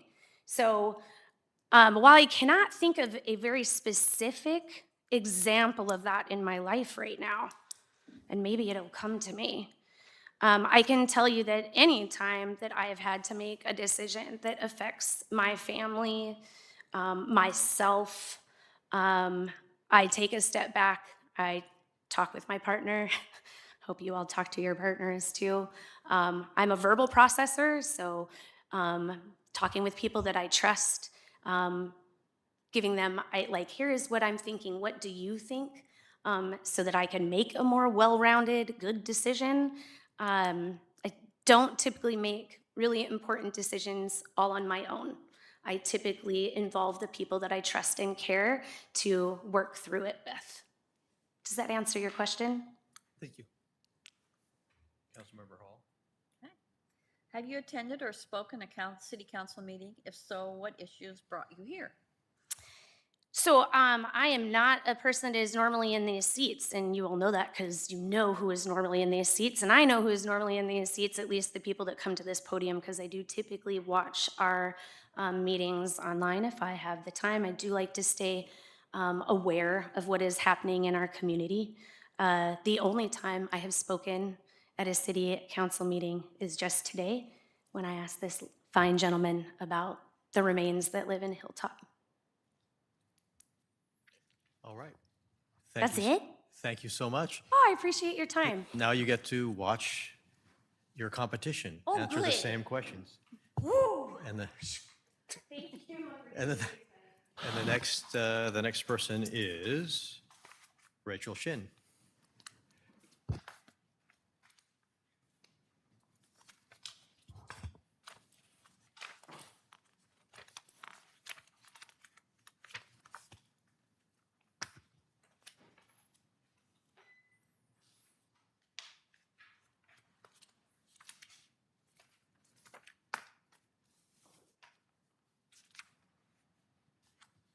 Welcome back to the podium for the second time today, Thank you. and for the second time applying for the position here. So you know the process. We're going to start with Councilmember Roberts, and we're going to go around the dais asking questions. Thank you, Ms. Councilmember Shin, Roberts. for your time. So my question to you is, why do you want to be on city council? I've thought about this quite a bit, and again, you all know this is my second time applying. I'm passionate about this community, and I've been here 30 years. I've met so many people, and you know, sometimes I ask people when I'm in the grocery store, oh, I introduce myself because they don't look familiar, they need help, and I say, oh, you're new to Milton? And they say, yeah. And I said, well, what brings you to Milton? And they said, that small town. I wanted to raise my kids in a small town. And I was blessed to have that. I moved up here in '95 from Oregon, and I was looking for a place that was that small town feel. And then I specifically looked at the schools and read the pamphlets. I'm a person of integrity. I hold myself to a high standard with my faith and my family and my community, and I'm at the point in my life where I still have a lot of energy, and I really want to do more in our community. So that's. Thank you. Councilmember Mounts. Thank you. What unique qualifications, interests, or backgrounds do you bring to the city?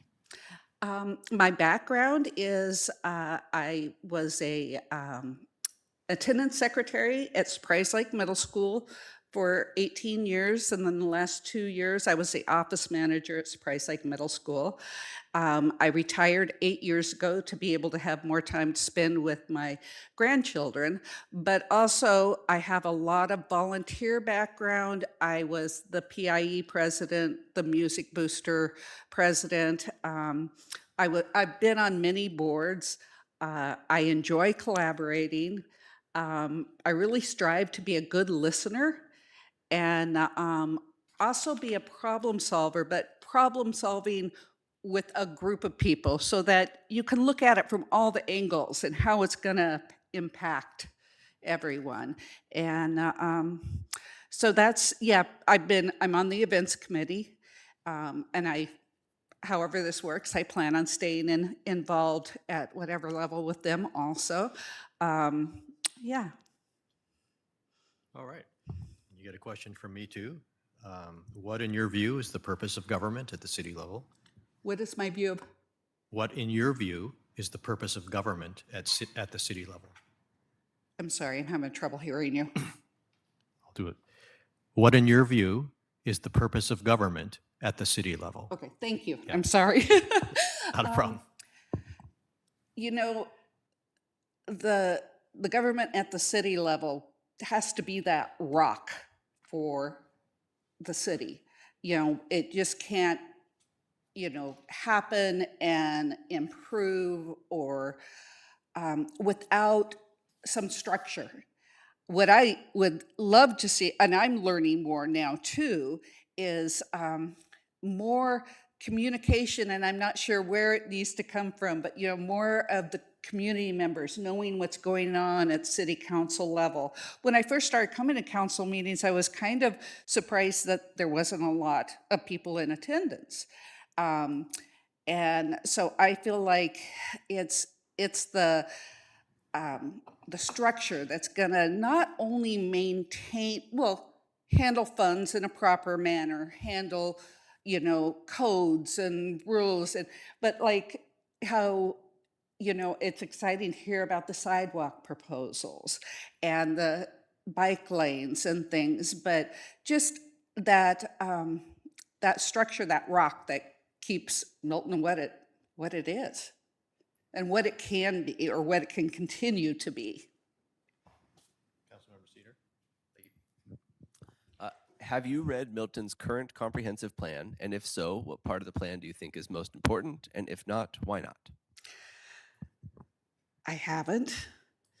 I mean, I visit the website, quite a bit lately, and I've been, starting to come to meetings and things, but yeah, I haven't really read that.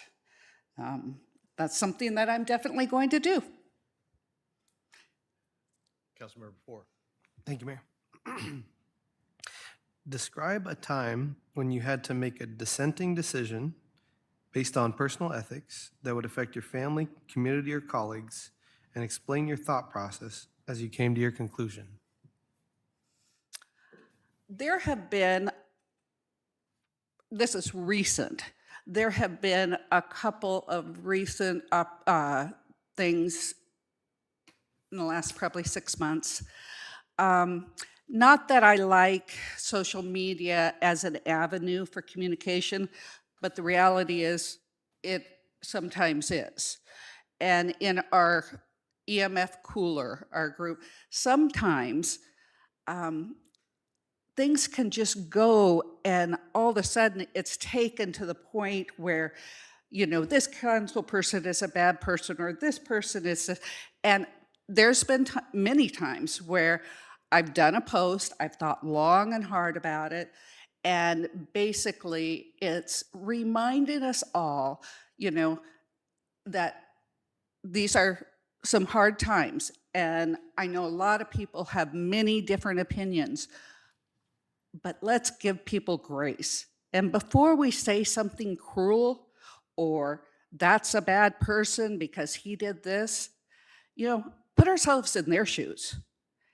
And then I always wrap it up, and this is whether it be conversations, because I've handled, you know, conversations, difficult situations at the school too, where teacher arguing with teacher or, you know, students, and it always comes back to the same thing of step back, and not one of us has never made a mistake, you know, but I guess that's where I say when I hold myself to the highest level I can for my faith and integrity and always treat people with kindness.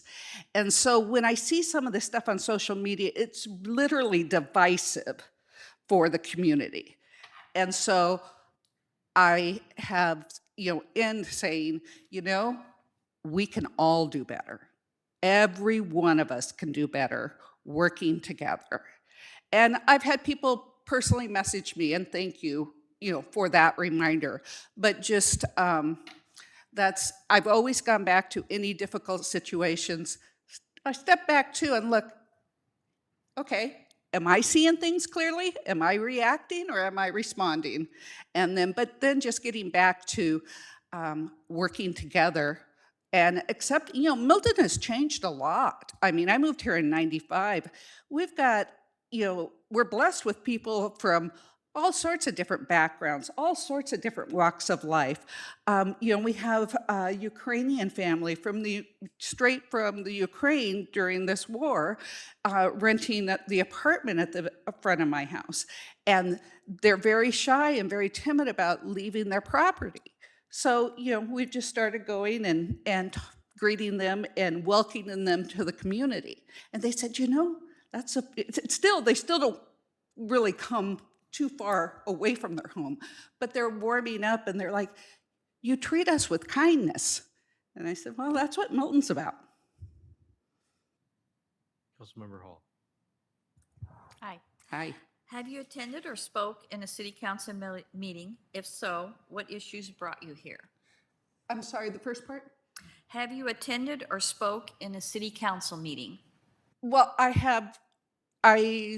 let's see, just the events committee probably. And I've done a lot of listening and I've, you know, really enjoying learning and being part of the events committee. But I've never, now I have, you know, there's been a couple times where I had a question for Chief Hernandez or I had a question for Mr. White, Mayor White, and I would just contact them, you know, to say, hey, you know, this is my thought, and, you know, but yeah, I have not spoke at a council meeting other than in an interview. Thank you. All right. Thank you so much. Thank you for your time, and I Please appreciate all of you. Please have a seat, and you get to listen to 3 of your competition coming up. And the next person is Olav Gertz.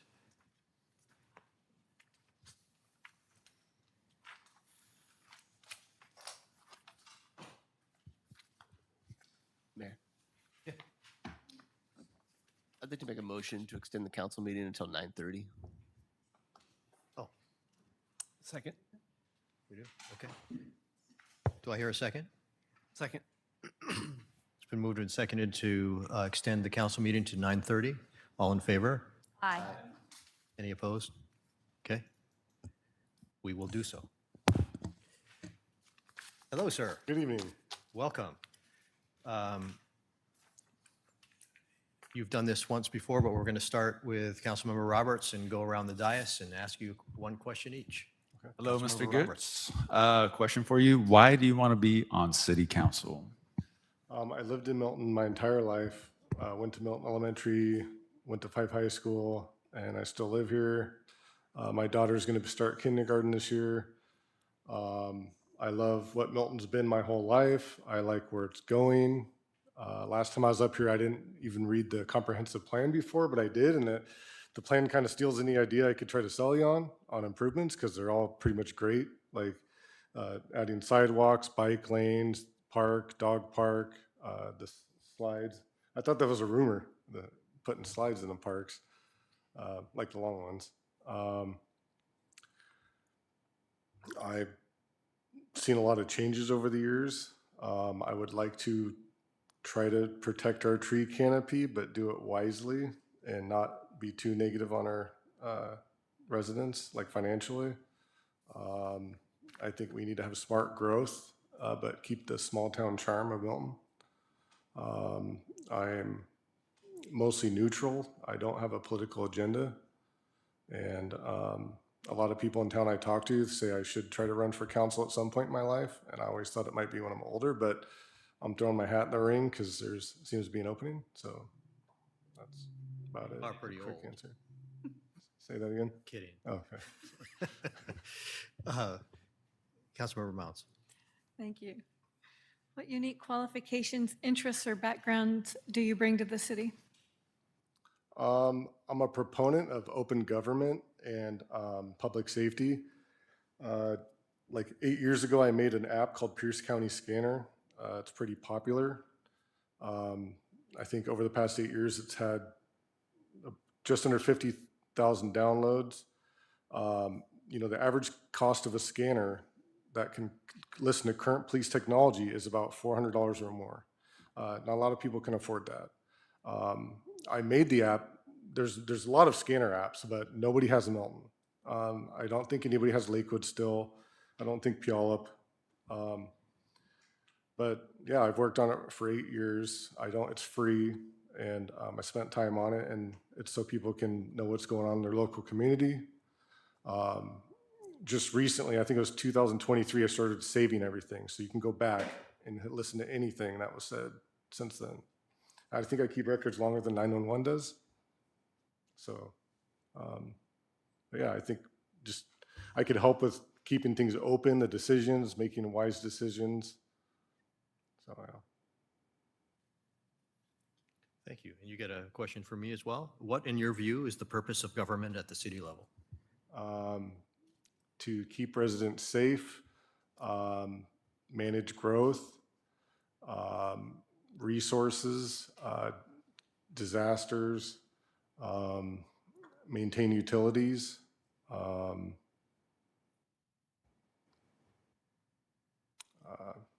pass ordinances. Good ones. Don't ban fireworks. Okay. Councilmember Cedar. You kind of answered this already, but have you read Milton's current comprehensive plan? And if so, what part of the plan do you think is most important? And if not, why not?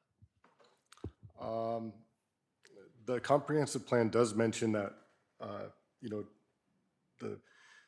pretty sure it's like Pierce County, they mandate things like the ADUs, and we want to do it where it's wise, where we're not doing it too fast. We're not losing the small town charm,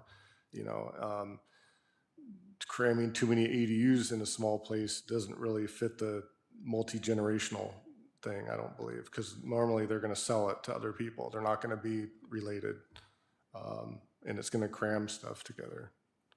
make traffic worse, less parking.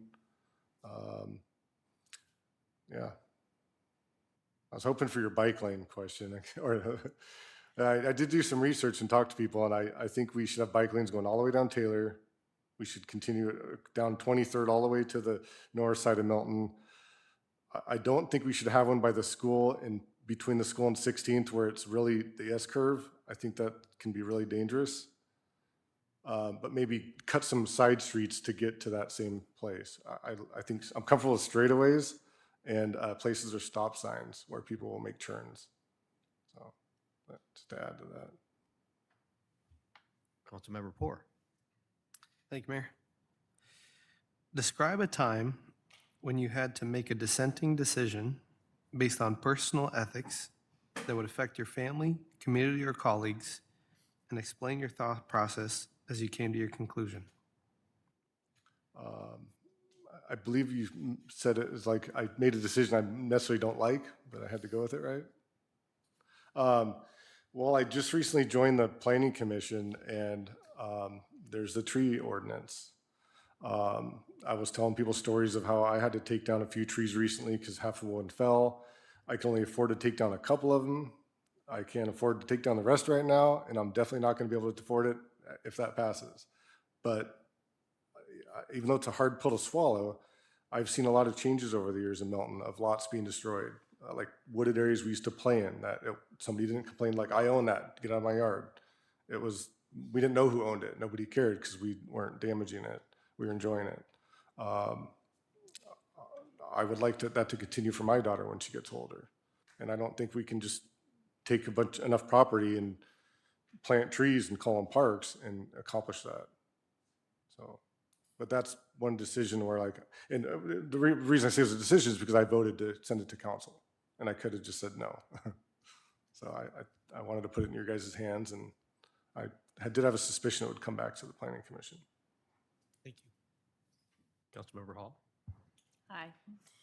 Have you attended or spoke in a city council meeting? If so, what issues brought you here?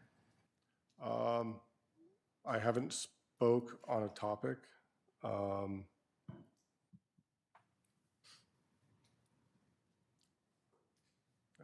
don't recall the exact times. The most recent ones were just involvement and getting to know people and learn stuff. But I usually watch them online. I watch them for years, ever since Milton started streaming them. I helped set up the streaming, so. But yeah. So. Thank you. All right, thank you. Have a seat. There are two more people. You can listen with the rest of us. Next person is Susan Ulao.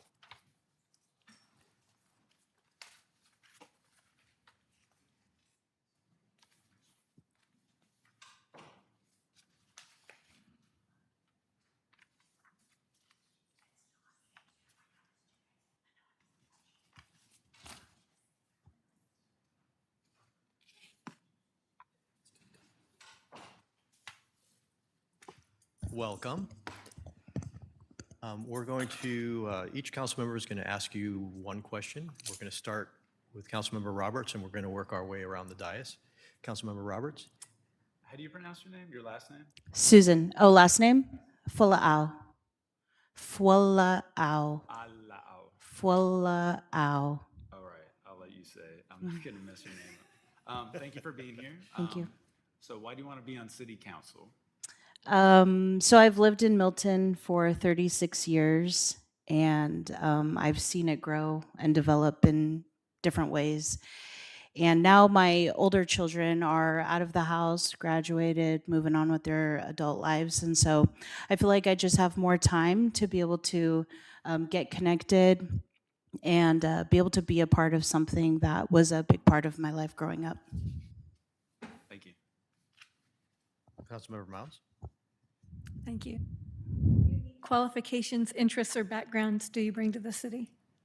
I think not just being here for a long time, a big part of my life, also being Pacific Islander. I know that when I was younger, there was nobody else like me. And now that I see Milton growing, I see so much more of my people all around. And so I think that gives a good bridge and connection to the growing community. I've coached sports with my husband, alongside my husband with my kids. So just a lot of community involvement and just who I am. Right, you get a question for me, and that is, what, in your view, is the purpose of government at the city level?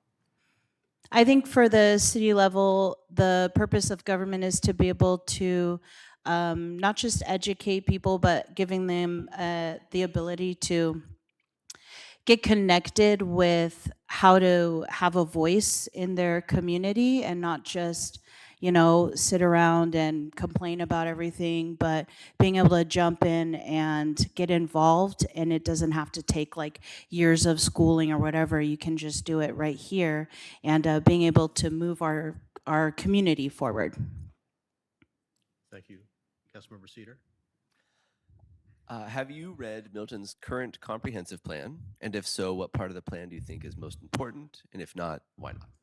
I didn't fully read it. I just kind of skimmed it. I enjoy knowing that there's a growth plan to develop our Milton. I keep saying community, I'm sorry, but just like our city, to be more geared towards walking and getting through town without, narrowly missing your life, and having sidewalks and parks and things where people can gather and just really be together.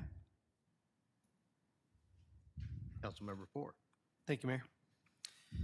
Describe a time when you had to make a dissenting decision based on personal ethics that would affect your family, community, or colleagues, and explain your thought process as you came to your conclusion.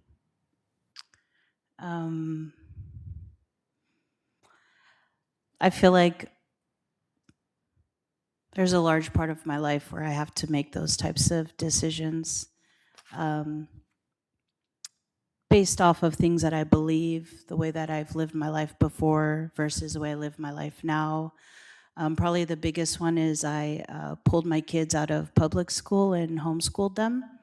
And I think that was really hard just because it was so new to my family and to people around me. I didn't have a big support group to do that, but I felt like it was really important. I valued being able to control what my kids learned and how they learned it.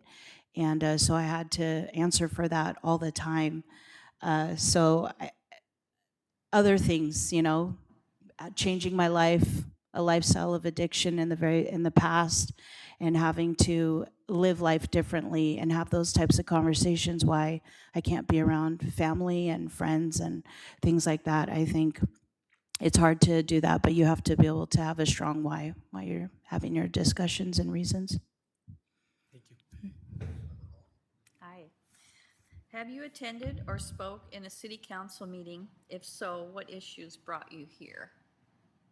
The first city council meeting I attended was when there was that big thing to pass when they didn't want the churches to expand. And so I came in favor for my church, and just knowing how much our church, Faith Family Church, impacts the Milton, Fife, Edgewood community.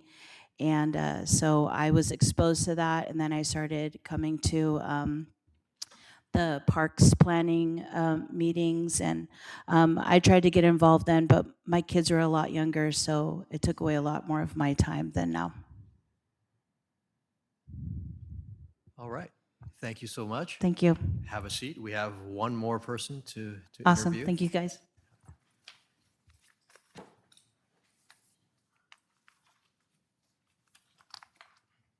Where'd he go? I don't know. Oh, He's coming. Never He's mind. coming. Yeah, come on up. Congratulations, you're last. Thank you. You're going to get a a question from each council member. We're going to start at this end of the dais and work our way around. Councilmember Roberts. Thanks for being here. Question for you. Why do you want to be on city council? Want to help, right? I want to use my expertise to help this community. I want to leave it a little bit better than when I got here. When I got here, at least I perceived that I was welcomed with open arms. And I kind of see us moving away from that. We all like this small town feel, but it kind of feels like we're adopting big town policies. And I want to be able to bridge those two. Thank you. Councilmember Mounds. Thank you. What unique qualifications, interests, or background do you bring to the city? Well, I'm a crew chief for a high voltage line crew. So I have to plan my work and work my plan. And I have to do it safely. And I have to lead from the back, from the rear, and take in all of the qualifications of my crew. I have to give them the space to be able to work through their own problems, but still simultaneously keep an eye on them and interject some of my knowledge. And that's leading from the rear. And I think being in those stressful situations and working amongst people who you grow a kinship to would probably be beneficial to this kinship here. Thank you. My question is, what in your view is the purpose of government at the city level? I'm sorry? What in your view is the purpose of government at the city level? Well, government is for service. And that's something that I want to stress if given the opportunity. And service serves us, right? I want to move away from the business, running government as a business, and more back to as a service. And in a city level or in any level, it mirrors the community, right? Especially something as small as here, where this is a knob hill that we can die on. These are policies that come across our desks, things that we work through is attainable goals. This isn't Seattle or King County where it's a giant hill and most of the time things won't get done. This is a small community, little ideas, small sparks can make a big impact here. And it can keep our standard of living the way that we enjoy it here, where it's a small town feel. So I would like to get back to that idea that this city serves its people and this people serves its city, and we took currency into a backseat. Thank you. Councilmember Cedar. Have you read Milton's current comprehensive plan? And if so, what part of the plan do you think is most important? If not, why not? I have not. All right. Councilmember Ford. Thank you, Mayor.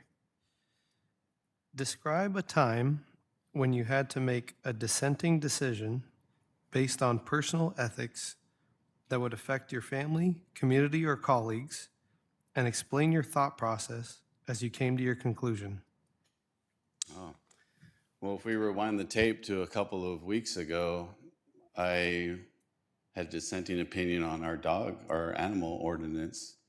I believe that taking away response time is short-sighted for $90,000, for $11 per person per year. And that's mostly what kind of got me into this situation. Whereas that specific day, just serendipitously, I had to call 911 for my neighbor who was having a seizure. And the thought that if I needed policing service at that time, and policing were outside of the city, where every moment counts, doing something as not remedial, but as not as important to human life as delivering a dog to somewhere else, that I would feel so small when it came to that, and so helpless. And so I'm at a minority when it comes to this. I understand that, especially with the 6-0 vote, that I'm a complete minority when it comes to this, when it comes to treating Milton or hoping that Milton be more of a service than a business.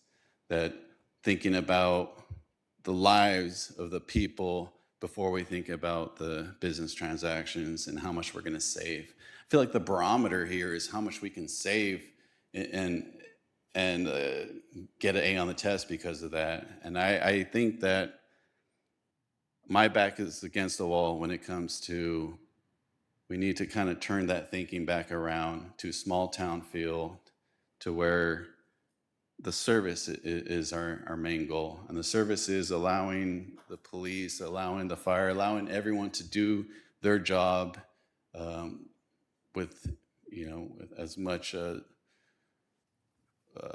tools that they possibly can. Councilmember. Thank you. Yeah, Councilmember Hall.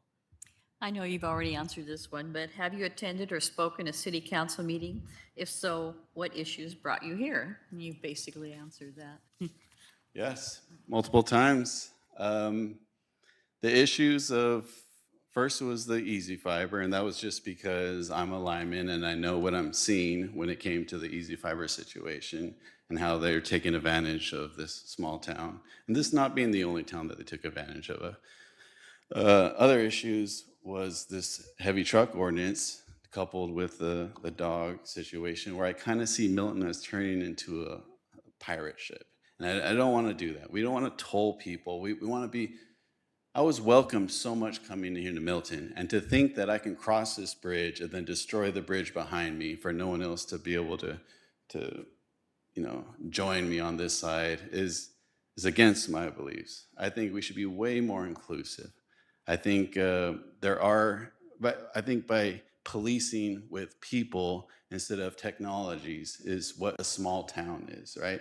Being able to really get to know your community, to be able to respond to, especially when the child got hit by a car in front of the school, having that kind of mindset where the people come first and it's almost like a one-on-one relationship with the police.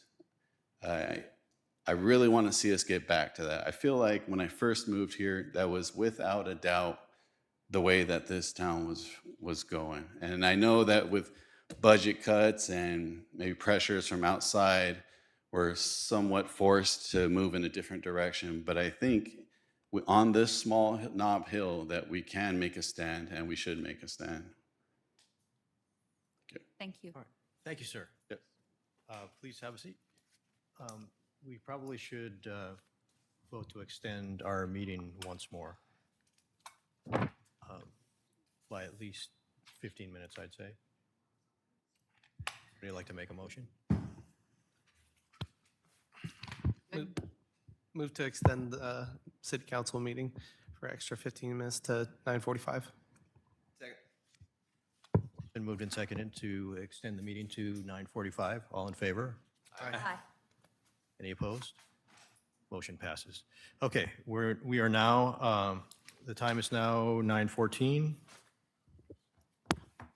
And we will convene to executive session for 15 minutes, I would say, 20 maybe? Let's just say 20.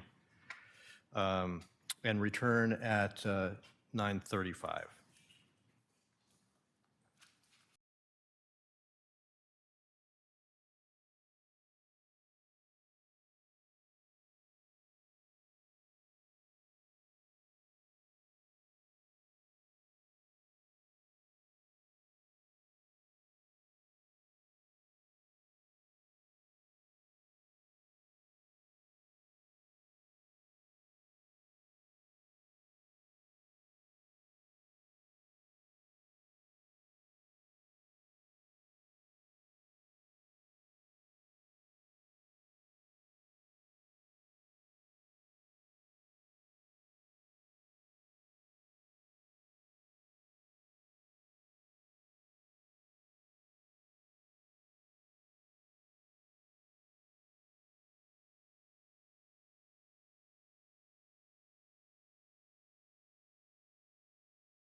stepped away, it's like, a burden's lifted. Yeah, yeah. So, it's making me think about the future. I really have to think about downsizing. Uh-oh. Could I have your attention, please? I'm just letting you know that we're going to extend our executive session by another 10 minutes. So we will be back at, 55. yeah, well, not 9:45, I'm sorry, I had a, yeah, 9:45. That's what you extended to before, 9:45.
Yeah. Okay, the time is now 9:43, and we're back from executive session. Yes. Thank you, Councilmember Mayor. Poor, yeah. I move to extend the session till 10. Okay. Second. All right, it's been moved and seconded to extend the meeting to 10 o'clock. All in favor? Aye. Any opposed? Motion passes. All right. So now we are going to go through our nominations and vote for our new council member. And I just wanted to say before we do that, that I want to express my appreciation for everybody that has applied. Unfortunately, when you have 6 people that apply for one position, it's going to mean automatically that 5 people are going to leave disappointed.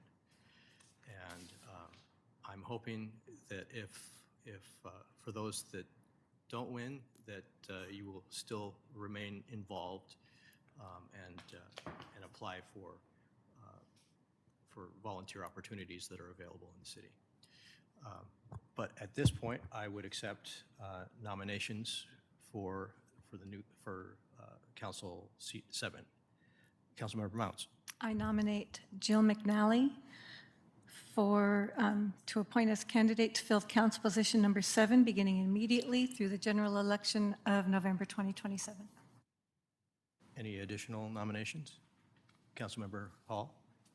I move to appoint Olive to fill the council position number 7, beginning immediately through the general election of November 2027. Any additional nominations? Yes, Councilmember Cedar. I move to appoint candidate Sunshine Glynn to fill the council position number 7, beginning immediately through the general election of November 2027. Any additional? Yes, Councilmember I Roberts. move to nominate Susan Fuala'u for the position of council member 7 until, I don't have it in front of me, until 2027. the council position number 7 beginning immediately through the general election of November 2027. Thank you. Anyone else? All right. So the way that this works is that we will vote in the order of the nominations, and the first person to get a majority will be sworn in. So all in favor of appointing Jill McNally? Mayor? Yes. Can we do a roll call vote one by one? Sure. Thank you. Yeah.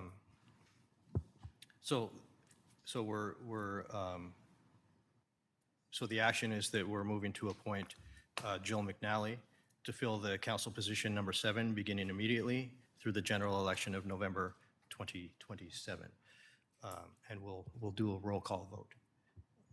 Councilmember Roberts. Nay. Councilmember Mounts. Aye. Councilmember Cedar. Aye. Councilmember Poor. Aye. And Councilmember Hall. Aye. Okay, well, Jill McNally, congratulations. You are our new.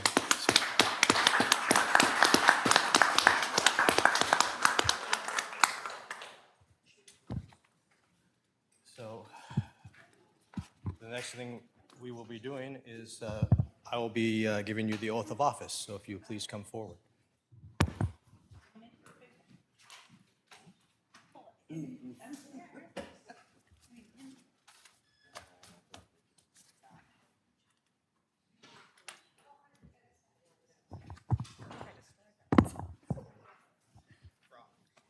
Okay. So go ahead and raise your. I state your name, I, Jill McNally Martinez, do solemnly swear or affirm do solemnly swear or affirm that I am a citizen of the United States, that I am a citizen of the United States, the state of Washington, and the city of Milton, the state of Washington and city of Milton, that I will support the Constitution and laws of the United States, that I will support the Constitution and laws of the United States, the Constitution and laws of the State of Washington the Constitution and laws of the state of Washington, and the laws of the City of Milton, and the laws of the city of Milton, and to the best of my judgment, skill, and ability, and to the best of my judgment, skill, and ability, will truly, faithfully, diligently, and impartially, and truly, faithfully, diligently, and thoughtfully, impartially, perform perform the duties of the office of council member for the City of Milton, Washington, the duties of council member for the city of Milton, Washington, as such duties are prescribed by law. as such duties are prescribed by law. Congratulations. Thank you.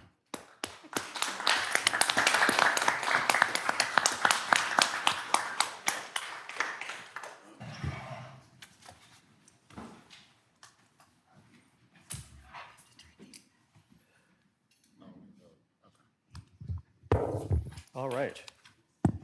Moving on to council reports. Councilmember McNally, would- Thank you very much. your microphone.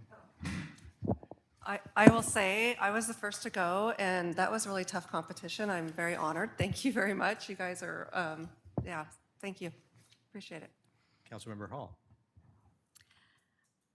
I have, first, congratulations. Thank you for everyone that had the courage to come up and interview. You all did a fantastic job. Sidewalk restoration, oh, he's gone, sorry. Easy's doing a great job on the restoration on the sidewalks on Milton Way in 23rd.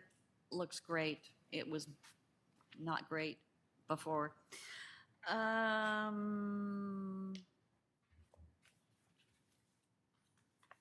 That will do it for now.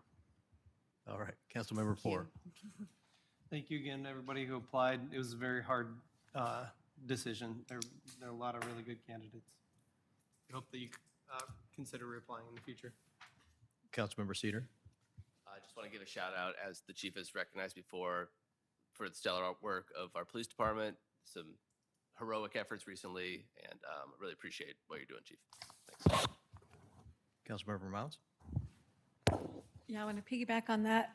The heroic efforts of our police department. Thank you so much. And also to reiterate what a tough decision it was for the council position.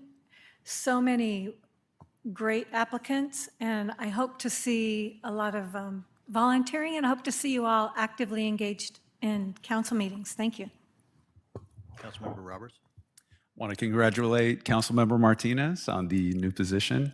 And to everybody else, yes, it was a difficult decision, and thank you to all that applied. Again, it was extremely difficult, hence the long time we were deliberating, so thank you.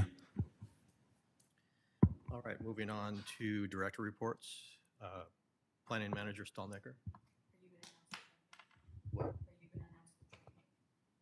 You can. Just a heads up for the City Council July study session. The staff has requested and the mayor has okayed us to do a joint meeting with the Planning Commission to discuss the proposed tree ordinance. We've also invited the Department of Natural Resources from the state. They have their experts in urban forestry preservation, so they're going to be there as well. Finance Director Robe. No additional comments. Chief Fernandez.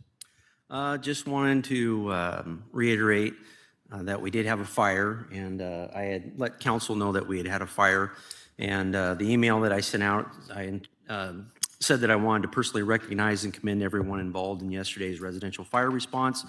Special recognition will be given to Officer Mosa and Officer Jacobo for their extraordinary actions. As police officers, we are called upon every day to protect our community, serve those in need, and at times save lives. While acts of service and life-saving efforts occur more often than the public realizes, there are certain incidences that stand apart because of courage, judgment, and selflessness demonstrated under extreme circumstances. Yesterday, and this was dated on June 11th, the officers, they had faced a home fully engulfed in flames, and with the knowledge that there was an elderly resident remained inside the home, while flames were coming out of the home, which was fully engulfed when the officers arrived, the husband had told the officers that his wife was still inside, and the officers, without hesitation, they acted decisively, courageously, in complete disregard for their own safety as they entered a highly dangerous environment. They successfully located the elderly resident and were able to escort her outside before she had succumbed to smoke inhalation. And the officers, to accomplish that, went in. They said they couldn't see anything, and they crawled around on their hands and knees until they were able to find an elderly female and successfully rescue her. And then I also received an email from the fire chief, who showered the officers with accolades for their heroic actions. And so in the near future, we'll be honoring those officers with Medal of Bravery. And lastly, if you've seen me here and heard me, or over the years, because I'm going on about 13 years now, if you see something, say something. It takes a village. And tonight was an example of that, and all the applicants that applied to take the vacant council seat. And just remember, together we are stronger. And take time to get know your neighbors and the other residents in the city. And thank you.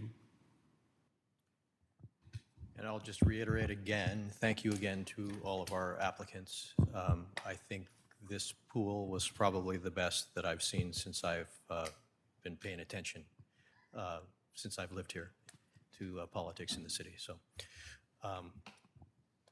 other than that, is there anything else this evening? Seeing that all agenda items have been concluded, I adjourn this meeting at 9:54 p.m.